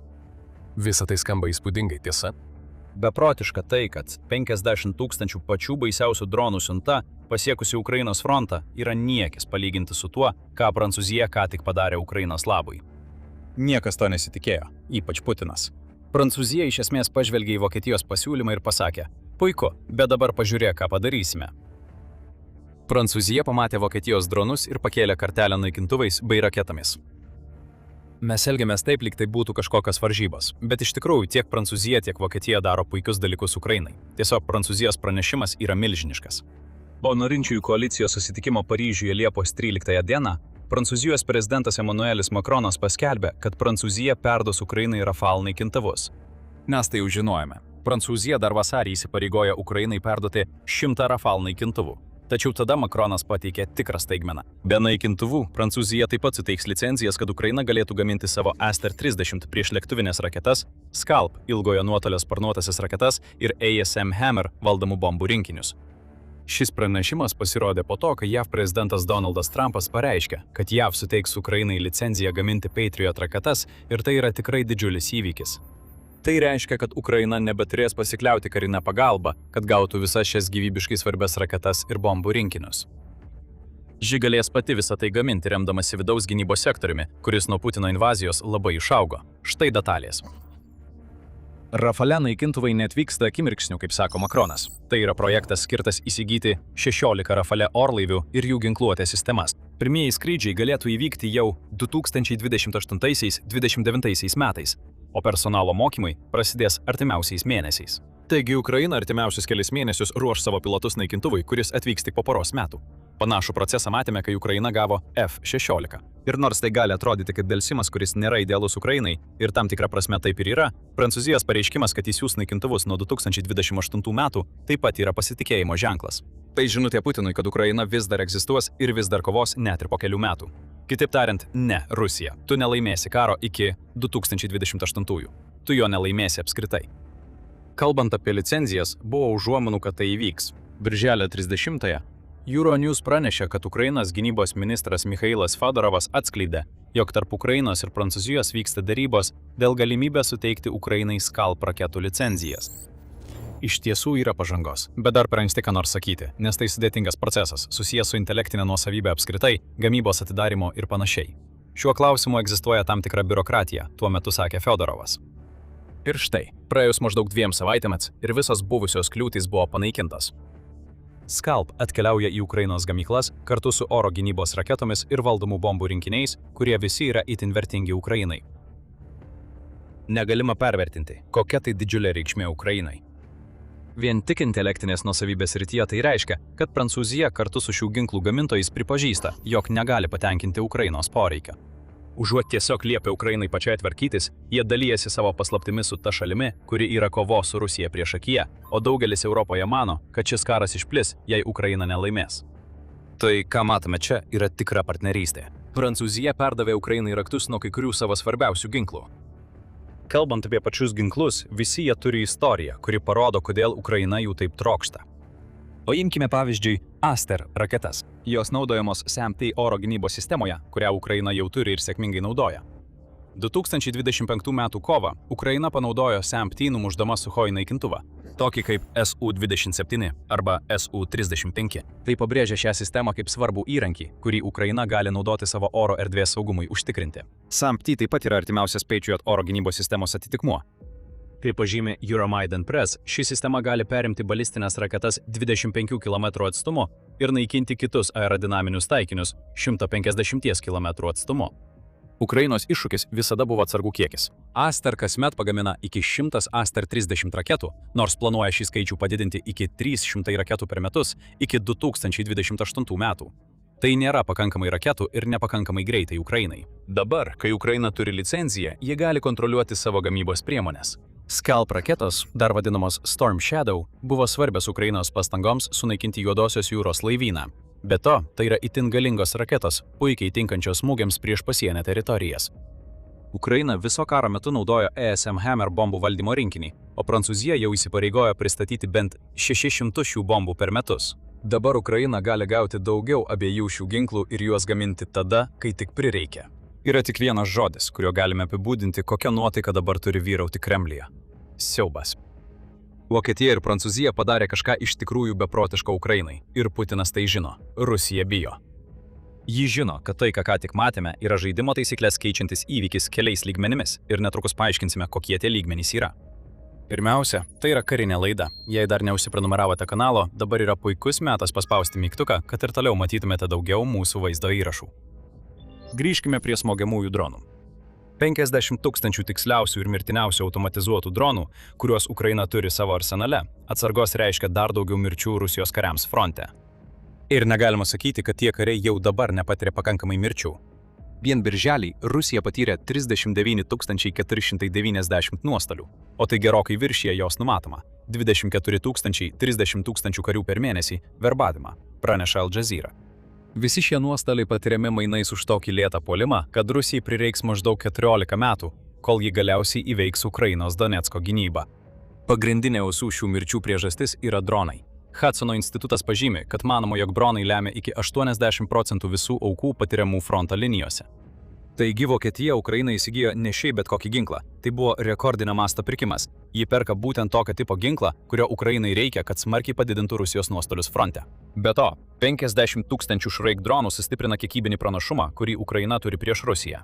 Daug kalbėta apie tai, kad Rusija gali pasiųsti į karą daugiau karių nei Ukraina, tačiau dabar gyvoji jėga yra mažiau svarbi nei bet kada anksčiau, nes dronai tapo pagrindiniu ginklu šiame kare. Šiuo metu Ukraina turi 1,5 prieš 1 kiekybinį pranašumą FPV dronų srityje. Tai dronai naudojami priekinėse linijose ir šalia jų. Vokietija ką tik papildė Ukrainos atsargas 50 000 Šraik dronų. Taip pat jį padengė daugiau nei $100 milijonų vertės sandorį, kurį Ukraina vis tiek būtų turėjusi sudaryti. Tai mažai nušviestas šio dronų sandorio aspektas.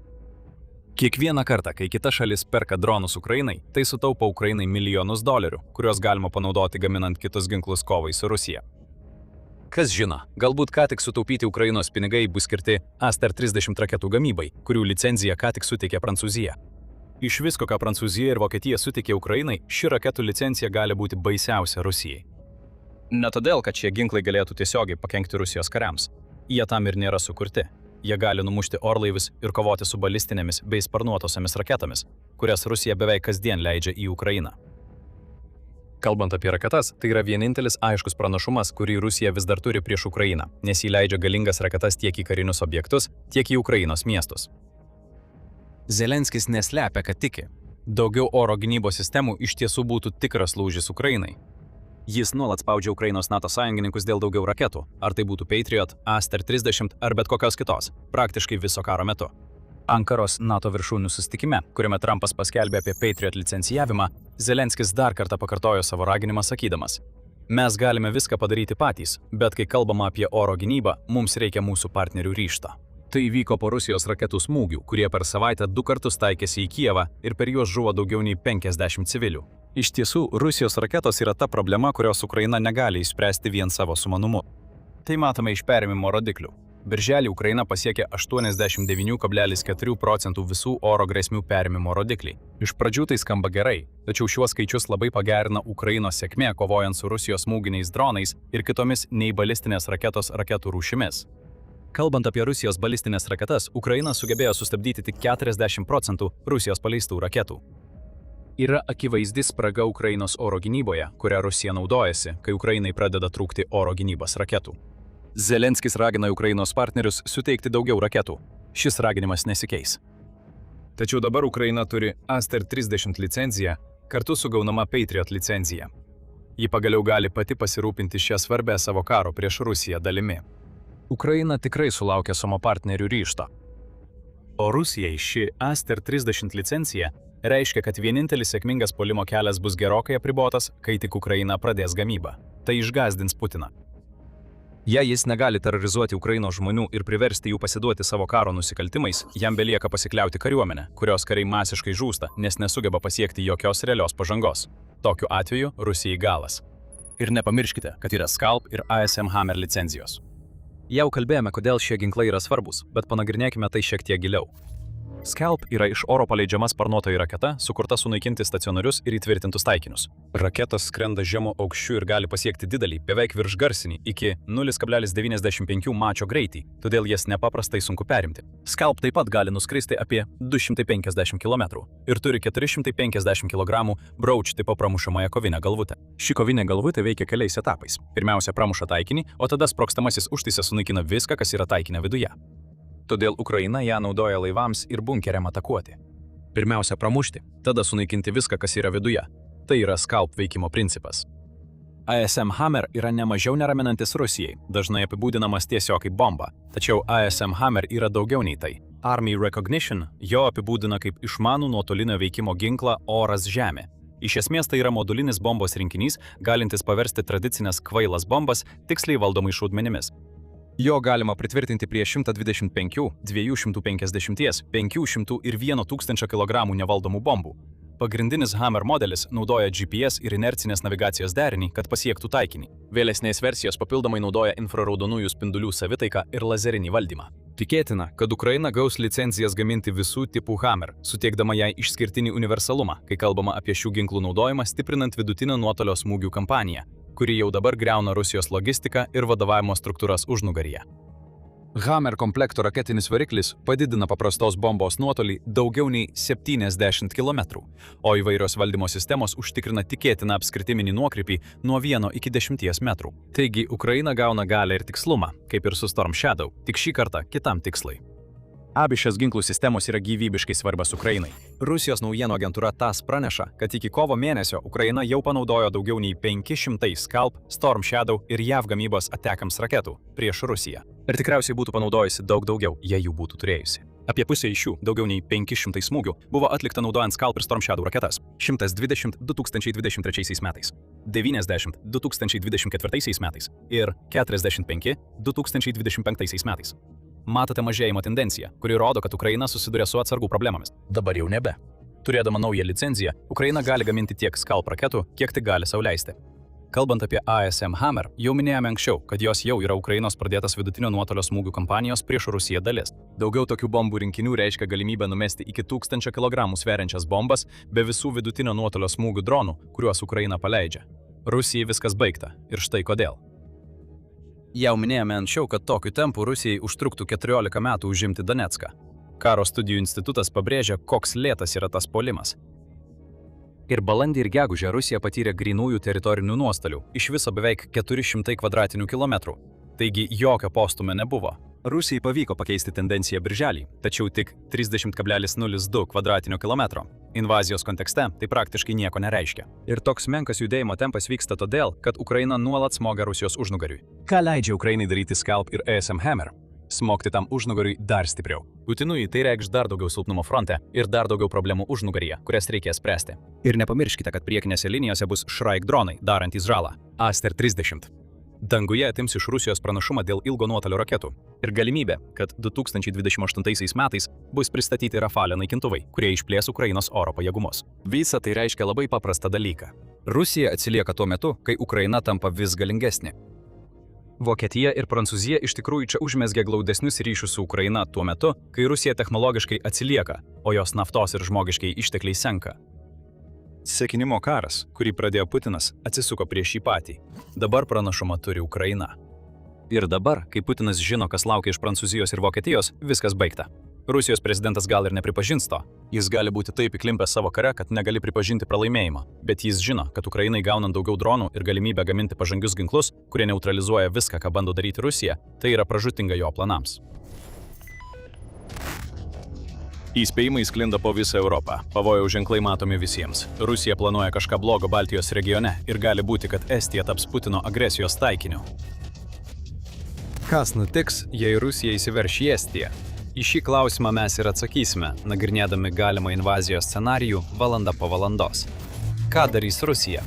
Kaip reaguos NATO? Ar Estija pasiruošusi tokiam scenarijui? Likite su mumis, nes pradedame nuo įžangos. Įspėjamieji ženklai buvo akivaizdus, tiesioginė prasme. Dar birželį JAV perspėjo Lenkiją, kad Rusija planuoja tam tikrą provokaciją, įskaitant ir galimą invaziją. Lenkija įsiklausė, tačiau būtent Baltijos šalys į tai atkreipė ypatingą dėmesį, kai Lenkijos ministras pirmininkas Donaldas Tuskas perspėjo, kad artėjantys mėnesiai gali būti lemiami ir kad baimė dėl galimos Rusijos eskalacijos buvo apčiuopiama. Rusija galbūt bandytų kažką Lenkijoje, tačiau tikroji grėsmė kiltų Latvijai, Lietuvai arba Estijai. Pastaroji puikiai žinojo, kad Rusija kažką planuoja. Nors nežinojo, ką tiksliai, tačiau prasidėjęs pajėgų telkimas privertė Estiją sunerimti. Ukrainos prezidentas Volodymyras Zelenskis jau buvo nekartą pareiškęs, kad Baltijos šalys yra kitas Putino taikinys.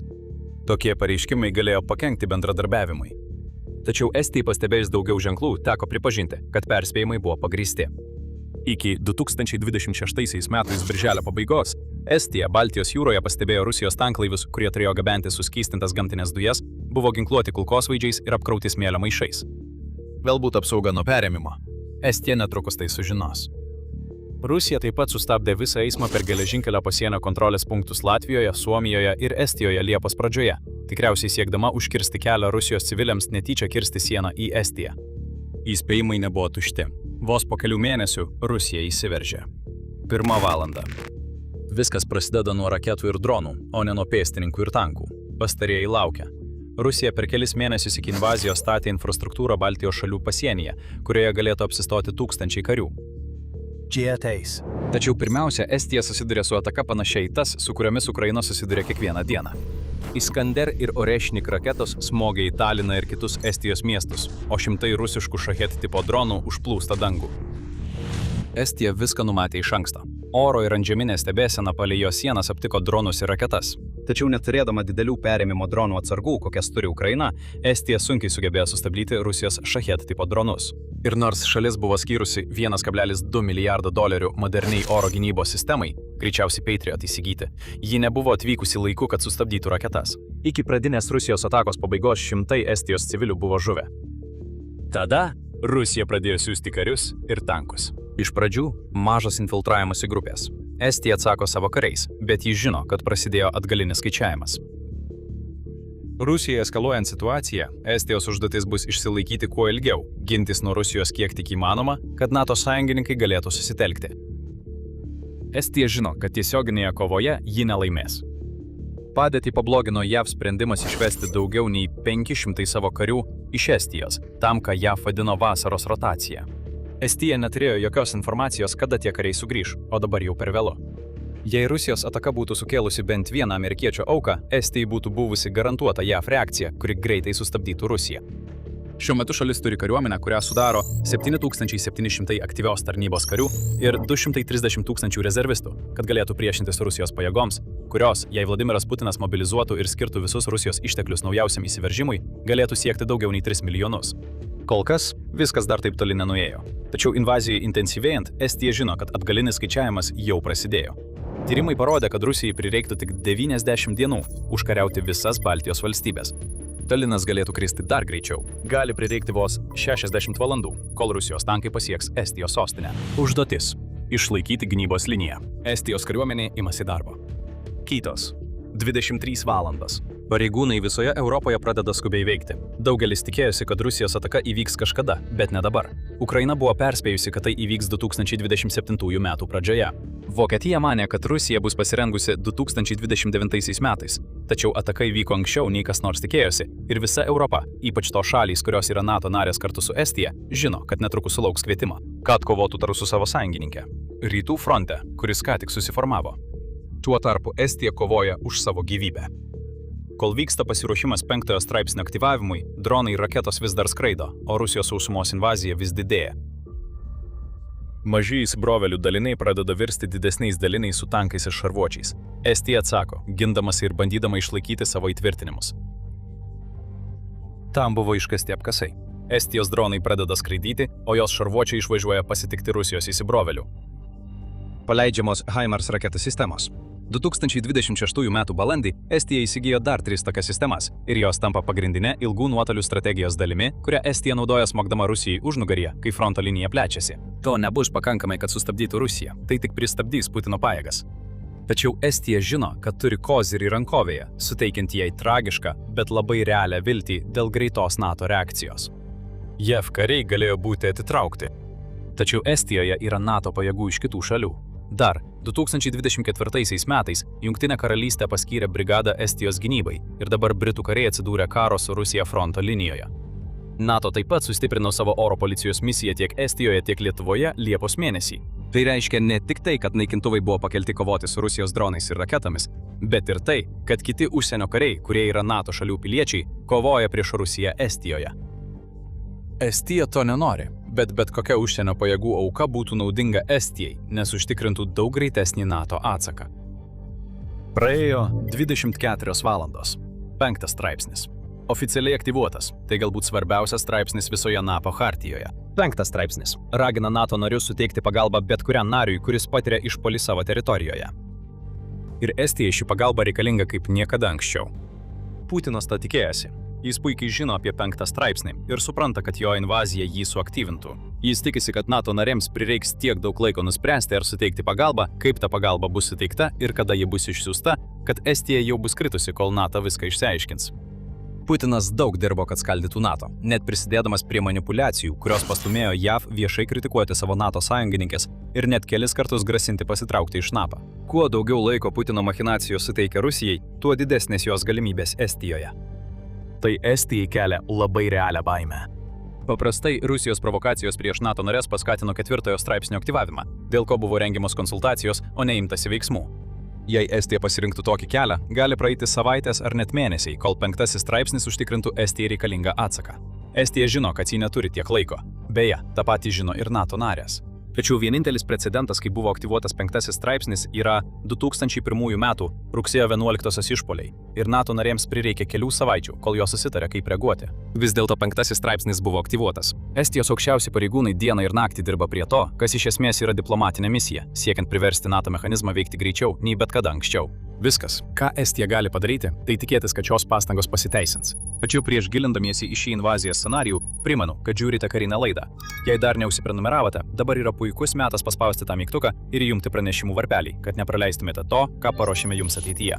Praėjo 48 valandos. Estijos pasiruošimas šiai invazijai vos sulaiko Rusiją. Dabar į kovą įtraukti tankai ir šarvuotos transporto priemonės. Tačiau Estija išleido milijonus dolerių savo sienos gynybai stiprinti ir tai lėtina Rusijos invaziją. Miestuose pastatytos slėptuvės jau užimtos civilių, jos kiek įmanoma apsaugo juos nuo Rusijos raketų ir dronų. Fronte, kuris sparčiai plečiasi ir apima visą Estijos 294 km ilgio sieną su Rusija, vyksta įnirtingi mūšiai. Maskuoti šarvuočiai Estijos miškuose rengia pasalas Rusijos kariams. Prieš pėstinės minos išdėliotos palei visą sieną smogia Rusijos kariams ir tankams, lėtindamos jų puolimą. Miškuose šimtai bunkerių, tūkstančiai drakono dantų ir nesuskaičiuojama daugybė griovių atlieka savo vaidmenį lėtinimo operacijoje. Estija taip pat praktiškai taiko daugelį pamokų, kurias išmoko iš karo Ukrainoje, ypač kalbant apie dronų naudojimą. Dar gegužę Estija išleido daugiau nei $8 milijonus naujai dronų ir elektroninio karo bandymų laboratorijai atidaryti, o dar prieš tai jau buvo pradėjusi plėsti savo vidaus dronų gamybą. Estijos kariai išbando mokymus, kuriuos gavo vykdydami dronų smūgius prieš Rusijos tankus ir karių susibūrimus. Tačiau Rusijos pajėgos vis dar veržiasi į priekį, net ir su kliūtimis jų skaičius tiesiog per didelis. Praėjo 60 valandų. Maždaug numatytų laiku Rusijos pajėgos pralaužė pasienio gynybą ir pasiekė Talino pakraščius. Narva jau yra kritusi. Pasienio miestas, kuris yra arčiau Sankt Peterburgo nei Estijos sostinės, neturėjo jokių šansų, kai tik buvo persikelta per upę, nuo kurios miestas ir gavo savo pavadinimą. Baltijos jūroje Rusija telkia karinės jūrų pajėgas. Laikas senka. Talinas ant bedugnės krašto. Estija galėjo tikėtis, kad tokios šalys kaip Lenkija ir kitos Baltijos valstybės nedelsiant ateis ją į pagalbą net ir be NATO pritarimo. Taip neįvyko. Abi šalys nerimauja dėl Rusijos laivų telkimosi Baltijos jūroje, taip pat jiems kelia rūpestį Kaliningrado eksklavas. Jie pasiruošia kovoti, tačiau jiems reikia, kad likusi NATO dalyvautų mūšyje. Praėjo 72 valandos. Diskusijos vyksta karštligiškai, nes NATO nariai stebi, kaip svarbi rytinio flango prieš Rusiją dalis yra beveik užimama. Reikia priimti sprendimą. Vladimiras Putinas tikisi, kad NATO bus per lėta atsiliepti į kvietimą. 72 valandos jau yra pražūtingos Estijai, nes Taline kas valandą prarandamos teritorijos. NATO demaskuoja Putino blefą. Nebus griežtai suformuluoto pasmerkimo ar beprasmiško raginimo Vladimirui Putinui sustabdyti tai, ką jis daro. Tai, kas vyksta Estijoje, yra egzistencinė grėsmė visai Europai ir NATO Europos narės tai puikiai supranta. Vladimiras Putinas nesustos ties Estija. Jis puls ir kitas Baltijos valstybės, o galbūt vėliau ir Lenkiją.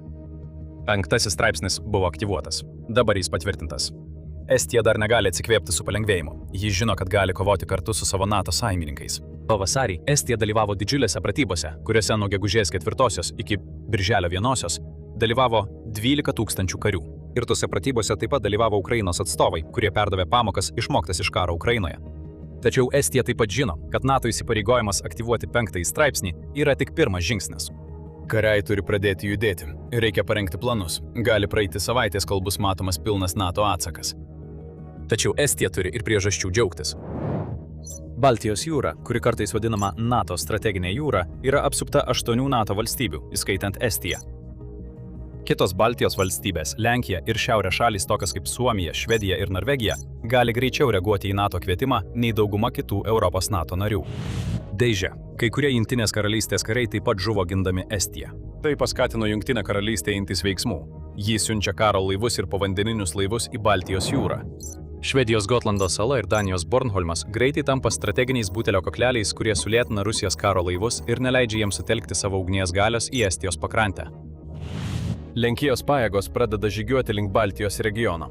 Kaliningradas, nors ir buvo pavojingas, yra greitai neutralizuojamas. NATO rytinių oro pajėgų sukeltas ugnies audra sunaikina daugumą Rusijos bazių Kaliningrade, taip pat sunaikina daugelį elektroninės kovos centrų anklave, kurie galėjo kelti problemų Baltijos jūroje. Kaliningradas nėra bevertis. Bet kokios raketų paleidimo aikštelės, kurių NATO nesunaikina, pradeda šaudyti. Tačiau kiekvienas paleidimas atskleidžia jų vietą ir po to seka oro smūgis. NATO veiksmai tęsiasi. Estija toliau kovoja. Praėjo 2 savaitės.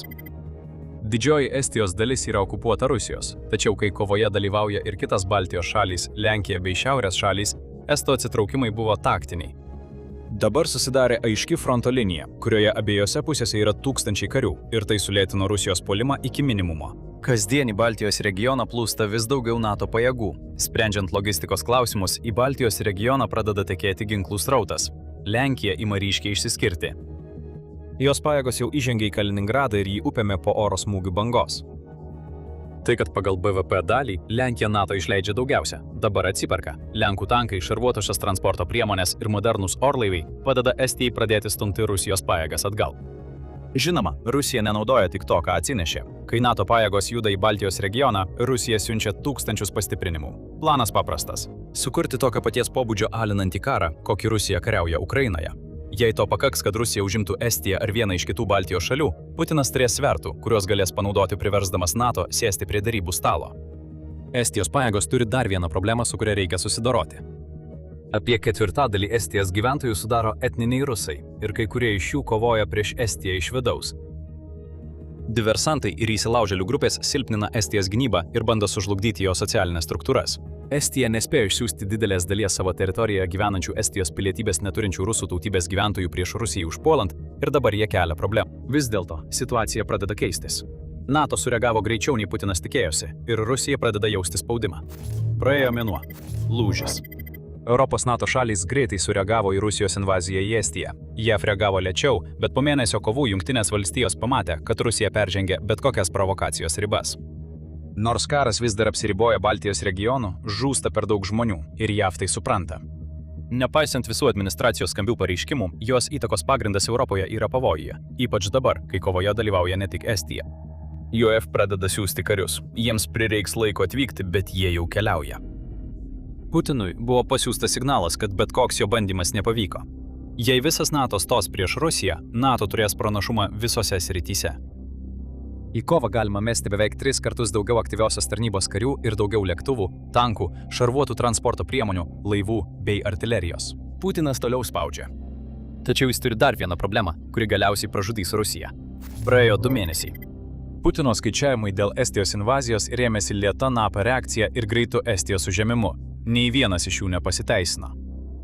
O dabar jo problema ta, kad jis buvo toks arogantiškas tikėdamasis užimti Estiją iki NATO reakcijos, jog nelaukia, kol baigsis karas Ukrainoje.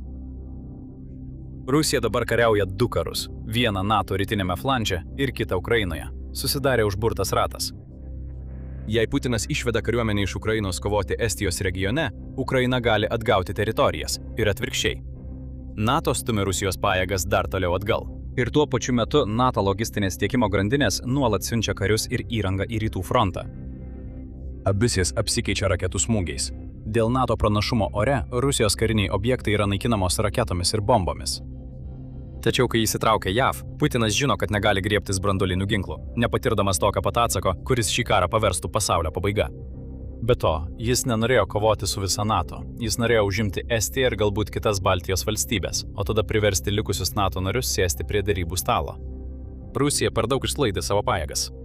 Putinas turėjo paklausyti buvusio Estijos užsienio žvalgybos tarnybos vadovo Rainerio Sakso, kai šis sakė, kad Rusijai trūksta pajėgumų plėsti karą į vakarus ir kad ji yra pažeidžiama oro smūgiams. Po to, kai Ukraina taip įspūdingai sunaikino tiek daug Rusijos oro gynybos sistemų. Dabar Putinas stebi, kaip šie žodžiai pildosi. Armijos padalymas taip pat yra problema. Daugelis karių, kuriuos jis siunčia kovoti prieš NATO, yra prastai apmokyti rezervistai, ruošiami būti siunčiami į Ukrainos mėsmalę. Jie nėra pasiruošę susidurti su jungtinėmis NATO pajėgomis, kurios treniravosi būtent tokiam karui. NATO pajėgos taip pat bendradarbiauja su Ukraina tiesiogiai kaip niekada anksčiau ir tai kelia tikimybę, kad NATO gali pasiųsti karius į Ukrainą kovoti prieš Rusiją. Tai neturėjo būti taip. Estija turėjo greitai kristi, tačiau taip neįvyko. Ir dabar Putinas savo desperacijoje turi priimti sprendimą atsitraukti. Jis išbandė NATO ir gavo daug daugiau nei tikėjosi. Tai, ką čia pateikėme, yra vienas iš daugelio galimų scenarijų, kurie galėtų įvykti, jei Rusija įsiveržtų į Estiją. Ir tai tikriausiai yra geriausias įmanomas scenarijus. Labai daug priklauso nuo NATO atsako, nuo greičio, stiprumo, JAV įsitraukimo ir nuo to, kaip bus organizuoti logistiniai tiekimo keliai. Įsiveržimo laikas taip pat yra svarbus veiksnys. Mes darome prielaidą, kad karas Ukrainoje vis dar vyksta, kai Rusija įsiveržia. Tačiau Putinas gali palaukti, kol tas karas baigsis, jei tik jis baigsis per laikotarpį, kurio Putinui reikia, kad galėtų įvykdyti invaziją į Estiją. Taip pat darome dar vieną prielaidą, kad Rusija apskritai būtų pajėgi įsiveržti į Estiją pakankamai stipriamis pajėgomis. Tai nėra savaime suprantama, ypač turint omenyje, kad karas Ukrainoje jau sukėlė tiek daug problemų Rusijai. Kaip puikiai parodė karai Ukrainoje ir Persijos įlankoje, šiuolaikinis karas vis dažniau vyksta iš didelio atstumo. Ukrainoje plačiai naudojami FPV ir vidutinio nuotolio dronai lėmė, kad fronto linijos tapo išplėsta pilkąja zona, besitęsiančia 10 mylių. Ir niekas nėra saugu net už 50 mylių, už priešakinių pozicijų kai kuriais atvejais. Tuo tarpu Persijos įlankoje karas daugiausia vyksta dar didesniais atstumais. Ilgo nuotolio dronai ir iš saugaus atstumo paleidžiamos raketos skraido danguje, atakuodami taikinius už 100 mylių. Oro ankstyvojo perspėjimo ir valdymo AEWNC orlaiviai arba dronai suka ratus virš teritorijos teikdami duomenys, kurie yra labai svarbus taikinių nustatymui ir šių smūgių koordinavimui. Kadangi aptikimo ir oro erdvės draudimo sistemos skirtos kovoti su šiomis grėsmėmis tampa vis sudėtingesnės, puolamieji ginklai turi būti veiksmingi vis didesniais atstumais. O dabar JAV ruošiasi pristatyti naują iš oro paleidžiamą raketą, kuri išplės JAV kariuomenės pasiekiamumą daug toliau nei bet kada anksčiau. Oro pajėgų ilgojo nuotolio ginklas arba EFLRW. Programa siekia įvesti ginkluotę naujos kartos oro-oro ir oro-žemė raketų variantus, kurių minimalus nuotolis būtų 1000 jūrmylių. Štai ką iki šiol apie tai žinome ir kaip tai galėtų suteikti lemiamą pranašumą, ypač Indijos ir Ramiojo vandenyno regione. Kaip jau minėta, 1000 jūrmylių yra gerokai didesnis nuotolis nei bet kuri šiuo metu JAV naudojama iš oro paleidžiama raketa. Tai daugiau nei 10 kartų viršija naujausių AEM-120 pažangios vidutinio nuotolio oro-oras raketų maksimalų 93 mylių nuotolį arba AMRAAM ir beveik 50 kartų viršija AIM-9X Sidewinder, kurios nuotolis yra apie 22 mylių. Nuotolį, sąžiningai kalbant, naujausias JAV oro-oro raketos gerokai padidina šių JAV kariuomenės senbuvių nuotolį. Naujesnė bendra pažangi taktinė raketa AIM-260 JATM, jos maksimalus nuotolis siekia bent 120 mylių. Ir karinio jūrų laivyno ilgiausio nuotolio oro-oro raketa AIM-174B turi įslaptintą nuotolį, kuris manoma viršija 200 mylių. Tačiau EFLRW siekia padidinti šiuos atstumus 5-10 kartų. Kalbant apie oro-žemės raketas, JAV dabartinis arsenalas gerokai viršija jos oro-oro raketų nuotolį. AGM-88 HARM prieš radiacinę raketą turi tik apie 150 km nuotolį, o AGM-84 Slammer nuotolinio smūgio sparnuotoji raketa turi vidutinį apie 270 km nuotolį. Tačiau AGM-158B JASSM-ER ilgojo nuotolio sparnuotoji raketa turi apie 1000 km nuotolį. AGM-158C Laramie priešlaivinės raketos variantas turi apie 925 km nuotolį, o AGM-183 ARRW hipergarsinė oro paviršiaus raketa beveik pasiekia AFLRW nuotolį. Jos nuotolis siekia 1600 km. Vis dėlto, išskyrus ARRW, kuri dar nėra pradėta naudoti operacijose, AFLRW nuotolis bent trečdaliu viršija dabartinio JAV arsenalo nuotolį. Ir kai oro karas tampa vis labiau ilgų nuotolių kova, tai gali būti lemiamas veiksnys, ypač Taivane ir aplink jį. Tokio didelio nuotolio priešlėktuvinė raketa ypač tiks atakuoti svarbius AEW ir AEW-NC lėktuvus, degalų papildymo lėktuvus ir kitus vertingus oro taikinius veikiančius užnugaryje. Iki šiol šie objektai veikia beveik nebaudžiamai, saugiai už oro gynybos sluoksnių, kurie yra gerokai už dabartinių JAV oro raketų veikimo ribų. Tačiau dabar nebe. JAV oro pajėgos rugpjūčio pabaigoje Eglino oro pajėgų bazėje Floridoje surengs AFLRW pramonės dienos susitikimą, kad pradėtų šį procesą. Renginys yra įslaptintas ir skirtas įtraukti gynybos pramonės rangovus, siekiant kuo greičiau sukurti AFLRW. EFL-CMC oro pajėgų gyvavimo ciklo valdymo centras ieško naujos kartos iš oro paleidžiamų ilgo nuotolio ginklų variantų, kurie išplėstų Jungtinių valstijų galimybės greitai ir toli smogti svarbiausiams oro, sausumos ir jūros taikiniams, teigiama pranešime apie renginį. Ketinama sukurti dvi versijas – oras-oras AA ir oras-žemė AS raketas, o pradinis dėmesys bus skiriamas AA versijai. Pagal pranešimą, abi AFLRW versijos turės minimalų reikalaujamą nuotolį – 1000 jūrmylių ir galės smogti atitinkamiems AA taikiniams. Ir AS taikiniams gynybos planavimo scenarijų 2.1 ir 7.1 aplinkose operatyviai. Pranešime taip pat pabrėžiamas modulinių komponentų ir atviros architektūros sistemų poreikis. Taip pat būtinybė rasti pagrindinį integratorių, kuris sujungtų įvairius elementus į pilną raketą arba visiškai sukomplektuotą raketą. Tai nėra pirmas kartas, kai JAV svarsto apie iš oro paleidžiamas raketas su padidintu nuotoliu, nors AFLRW nuotolis yra maždaug 3 kartus didesnis už bet kurį variantą, kurį, kaip žinoma, JAV anksčiau svarstė. Šaltojo karo metu oro pajėgos beveik priėmė sprendimą dėl ilgo nuotolio didelio greičio raketos, skirtos naikinti tiek oro, tiek paviršiaus taikinius. Tačiau maksimalus tos raketos, pavadintos pažangioji strateginė iš oro paleidžiama raketa, nuotolis, Aba Asalm, vis dar buvo tikimasi, kad sieks tik 300 mylių arba 260 jūrmylių. Po šaltojo karo eros JAV taip pat eksperimentavo su kitomis ilgo nuotolio iš oro paleidžiamų raketų versijomis, tokiamis kaip jungtinis dvigubos paskirties oro dominavimo raketa arba JDR-ADM. Ši karinio jūrų laivyno vadovaujama koncepcija, sukurta maždaug nuo 2008 iki 2010 metų, turėjo pakeisti tiek AIM-120, tiek AIM-9 raketas. Tačiau ji buvo orientuota į kinematinės charakteristikas ir manevringumą, o ne į itin didelį veikimo nuotolį.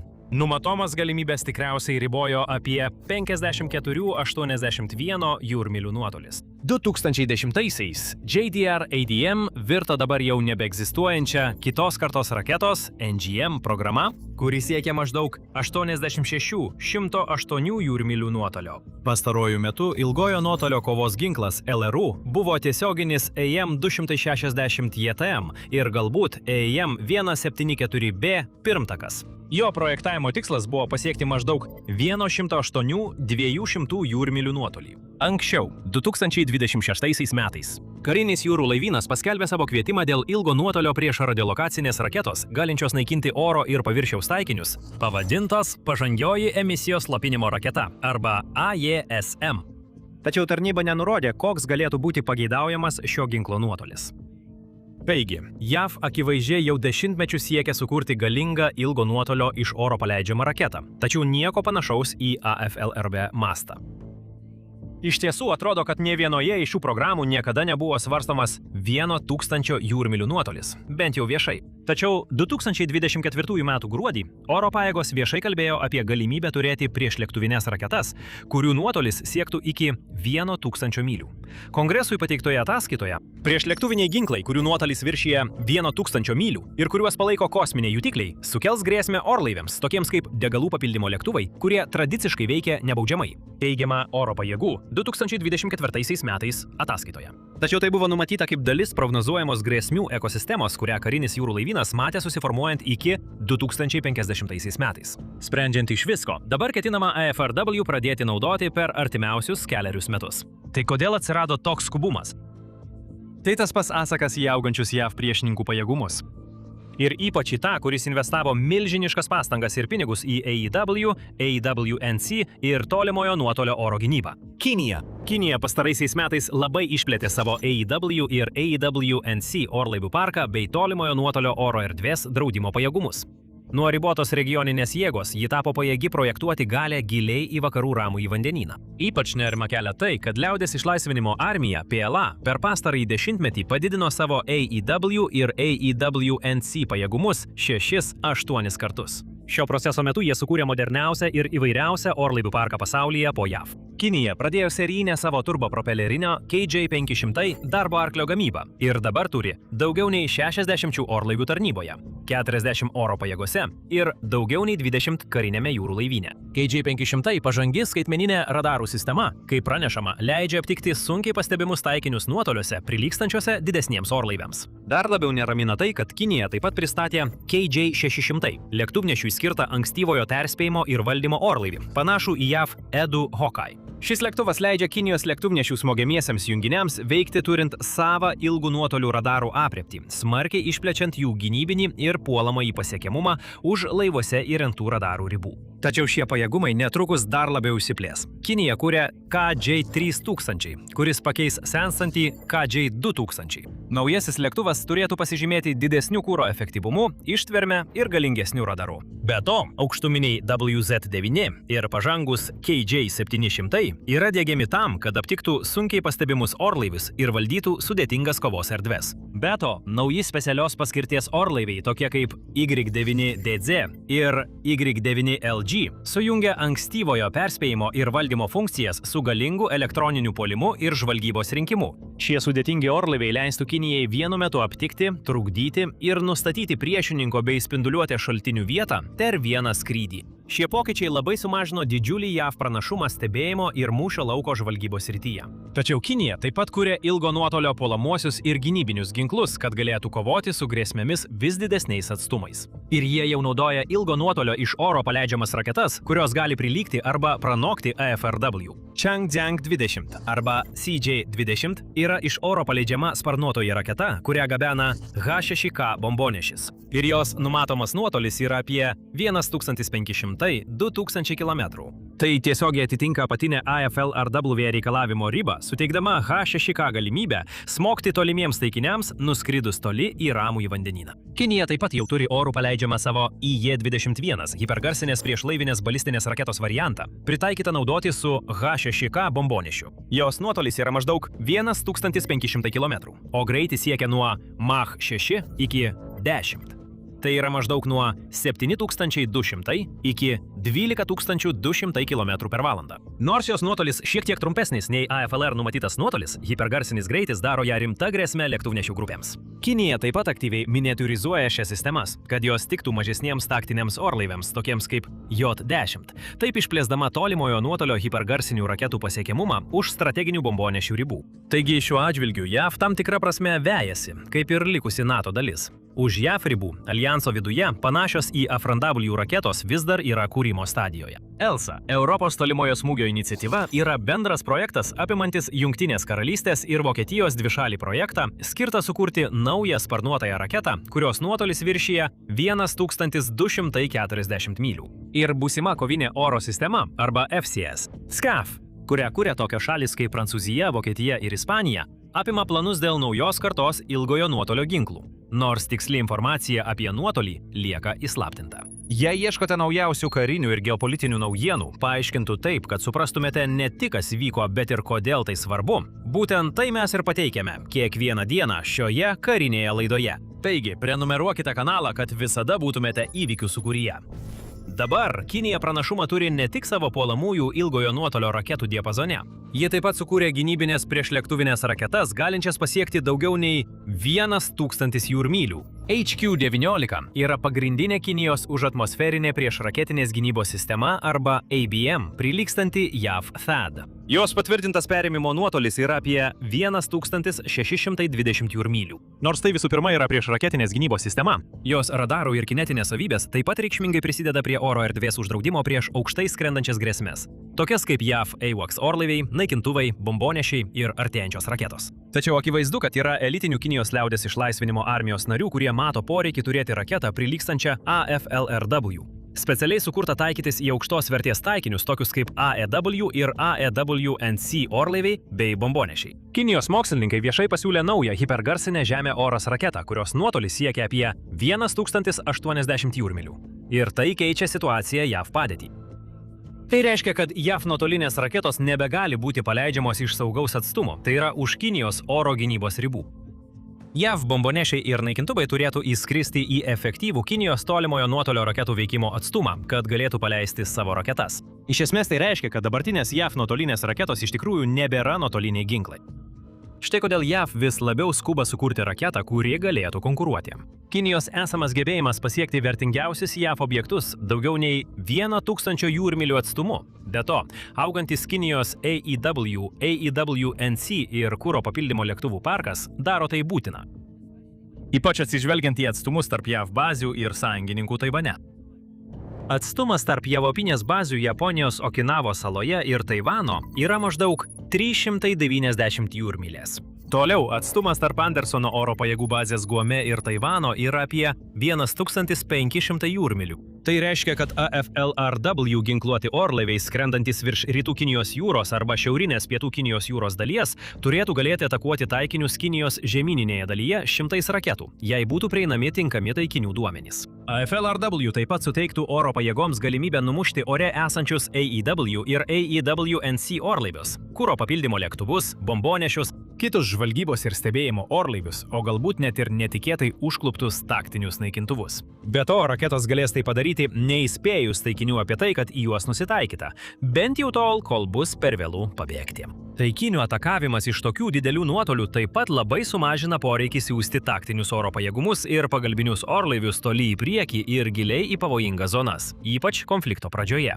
Pašalinus gyvybiškai svarbius pajėgas stiprinančius orlaivius, naudojant ilgo nuotolio raketas, tradicinių oro kovos grupių išgyvenamumas būtų gerokai padidintas. AFLRW raketos taip pat suteiktų JAV oro pajėgų orlaiviams dar vieną galimai lemiamą pranašumą. Papildomas lankstumas atakuoti taikinius arčiau taktinės ribos, bet toli nuo dabartinių skrydžio maršrutų. Ramedžiame vandenyne aktyvių kovos veiksmų zonos ore ar paviršiuje galėtų lengvai būti išsibarsčiusios per 1000 kvadratinių mylių. AFLRW raketos leistų JAV padengti visą zoną, nepakeliant lėktuvų į orą kiekviename sektoriuje. Dabar galbūt klausėte savęs, kodėl turint tiek daug akivaizdžių privalumų, itin didelio nuotolio iš oro paleidžiamų raketų kūrimas buvo toks menkas. Atrodytų, kad karo veiksmų nuotoliui nuolat didėjant, tokių raketų kūrimas turėtų būti svarbiausias prioritetas. Na, kaip matote iš JAV skubos planuojant AFLRV, tai yra prioritetas. Tačiau tai nėra taip lengvai įgyvendinama užduotis. Ypač ilgo nuotolio iš oro paleidžiamos raketos susiduria su unikaliomis kūrimo problemomis. Visų pirma, tokiems nuotoliams reikia įveikti rimtus varomosios jėgos ir aerodinaminius apribojimus. Norint pasiekti tokius didžiulius nuotolius, iš tikrųjų reikia pereiti prie kitokių variklių nei tie, kurie naudojami dabartinėse oro-oras raketose. Tradiciniai kietojo kuro raketų varikliai naudojami tokioms raketoms varyti greitai sudega, todėl likusią skrydžio dalį raketos priklauso tik nuo kinetinės energijos. O ši energija greitai išsisklaido per 1000 jūrmylių dėl atmosferos pasipriešinimo. Norint įveikti šį trūkumą, AFLRD greičiausiai reikės kelių pakopų architektūros, panašios į iš oro paleidžiamas balistinės raketas. Arba, norint ilgą laiką išlaikyti hipergarsinį greitį, greičiausiai reikės pažangių scramjet arba ramjet tipo variklių. Kaip ir visų hipergarsinių raketų atveju, čia taip pat kyla rimtas iššūkis susidoroti su šiluminė apkrova. Išlaikant skrydį didesniu nei 5 machų hipergarsiniu greičiu, daugiau nei 1000 jūrmylių atstumu susidaro itin stiprus aerodinaminis įkaitimas. Norint išvengti konstrukcijos pažeidimų ir apsaugoti svarbę vidinę elektroniką, reikalingos pažangios ugniai atsparios medžiagos ir aktyvios aušinimo sistemos, kurios gerokai padidina gamybos kainą ir sudėtingumą. Tokiam atstumui įveikti taip pat reikia didelio kiekio kuro, todėl raketa tampa gana didelė ir ypač sunki. Tai tikriausiai apribos orlaivių galinčių gabenti AFLRW pasirinkimą. Tikriausiai ją bus galima paleisti tik iš strateginių bombonešių, tokių kaip B-21 Raideris arba B-52. Ginklas greičiausiai bus tiesiog per didelis vidiniams bombų skyriams ir per sunkus išoriniams laikikliams ant mažesnių naikintuvų, jei nenorima aukoti nuotolio ar manevringumo. Šios projektavimo problemos kamuoja ne tik JAV. Kinijos, Rusijos, Šiaurės Korėjos, Irano ir visi kiti ilgo nuotolio iš oro paleidžiamų raketų kūrėjai turi susidurti su tais pačiais fizikos ir chemijos apribojimais. Tačiau yra dar viena svarbi problema, kurią taip pat reikia įveikti, kad AFLRV būtų iš tikrųjų efektyvi. Tai aklojo paleidimo nutaikymo problema. Esant 1000 jūrmylių atstumui, tokie taikiniai kaip orlaiviai ar laivai gali per raketos skrydžio laiką pajudėti 100 mylių. Paleidžiančio orlaivio radaras tokio atstumu negali matyti taikinio dėl žemės išlinkio ir radaro horizonto apribojimų. Taigi tokiuose atstumuose raketa negali pasikliauti šaudyk ir pamiršk aktyvių radaro nutaikymų nuo paleidimo platformos.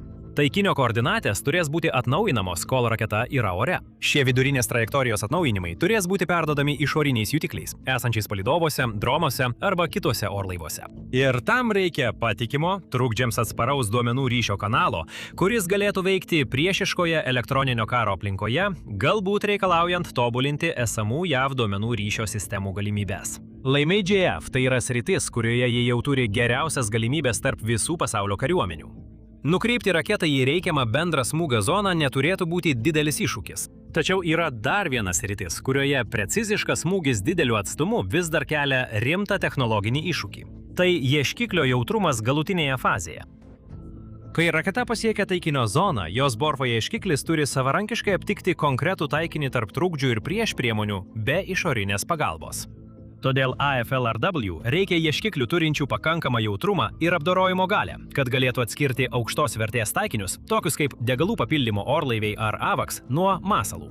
O tai padaryti kur kas sunkiau nei pasakyti. Iš tikrųjų, šie iššūkiai parodo, kad AFLRV negalima laikyti savarankiškų ginklų. Jis visiškai priklauso nuo sistemos, kuri daugelio manimų taps būsimojo karo pagrindu. Tankiai susietas kovinis tinklas. Šis kovinis tinklas sujungia tretinius jutiklius ir kitus pagalinius elementus per plačius tinklo sluoksnius. Jis išplėstas ore, sausumoje, jūroje, kosmose ir netgi kibernetinėje erdvėje ir apima visų JAV kariuomenės pajėgų, ne tik oro pajėgų, išteklius. Sėkmingam AFLRW veiksmui reikia realiu laiku apjungti duomenis iš šio tinklo, kad būtų galima sekti judančius taikinius didžiulėse Ramiojo vandenyno ar Europos operacijų zonose. Žinoma, šis procesas taip pat turi savo iššūkių. Jei Kinijai pavyktų sėkmingai slopinti ryšius arba sunaikinti svarbius jutiklių mazgus, tokius kaip JAV AVAX ar palydovai, raketa praras galimybę atnaujinti savo trajektoriją, todėl taps neveiksminga prieš manevruojančius taikinius. Tai perkelia pagrindinę kliūtį nuo raketos techninės įrangos prie platesnio vadovavimo ir valdymo tinklo atsparumo, sukuriant daugybę naujų iššūkių, gerokai peržengiančių pačios raketos ribas. Tačiau iš esmės AFLRW turėtų sugebėti sukelti tą pačią dilemą kinams. Sunaikinus Kinijos AEW ir AEW&C orlaivius bei kitus svarbius jutiklius, tokius kaip radarų įrenginiai, būtų pasiektas tas pats efektas, pakenkiant jos vadovavimo ir valdymo tinklui bei neigiamai paveikiant jos pačios ilgojo nuotolio raketų valdymą. Ir tai gali būti lemiamas veiksnys konflikte Indijos ir Ramiojo vandenyno regione. Visa tai rodo, kad ateityje, kurioje atstumas iki taikinio tampa vis mažiau svarbus, o itin tikslus, vis ilgesnio nuotolio smūgiai tampa norma. Arba, galbūt tiksliau tai žymi naują į tinklą orientuoto karo erą, kurioje Killweb iš tiesų karaliauja. Žinoma, mes jūs informuosime, kai tik pasirodys nauja informacija apie AFLRW, todėl būtinai užsiprenumeruokite kanalą, kad sužinotumėte apie tai pirmieji. Tuo tarpu pažiūrėkite šį vaizdo įrašą apie kitą JAV iš oro paleidžiamą raketą, kuri gali visam laikui pakeisti oro kovą.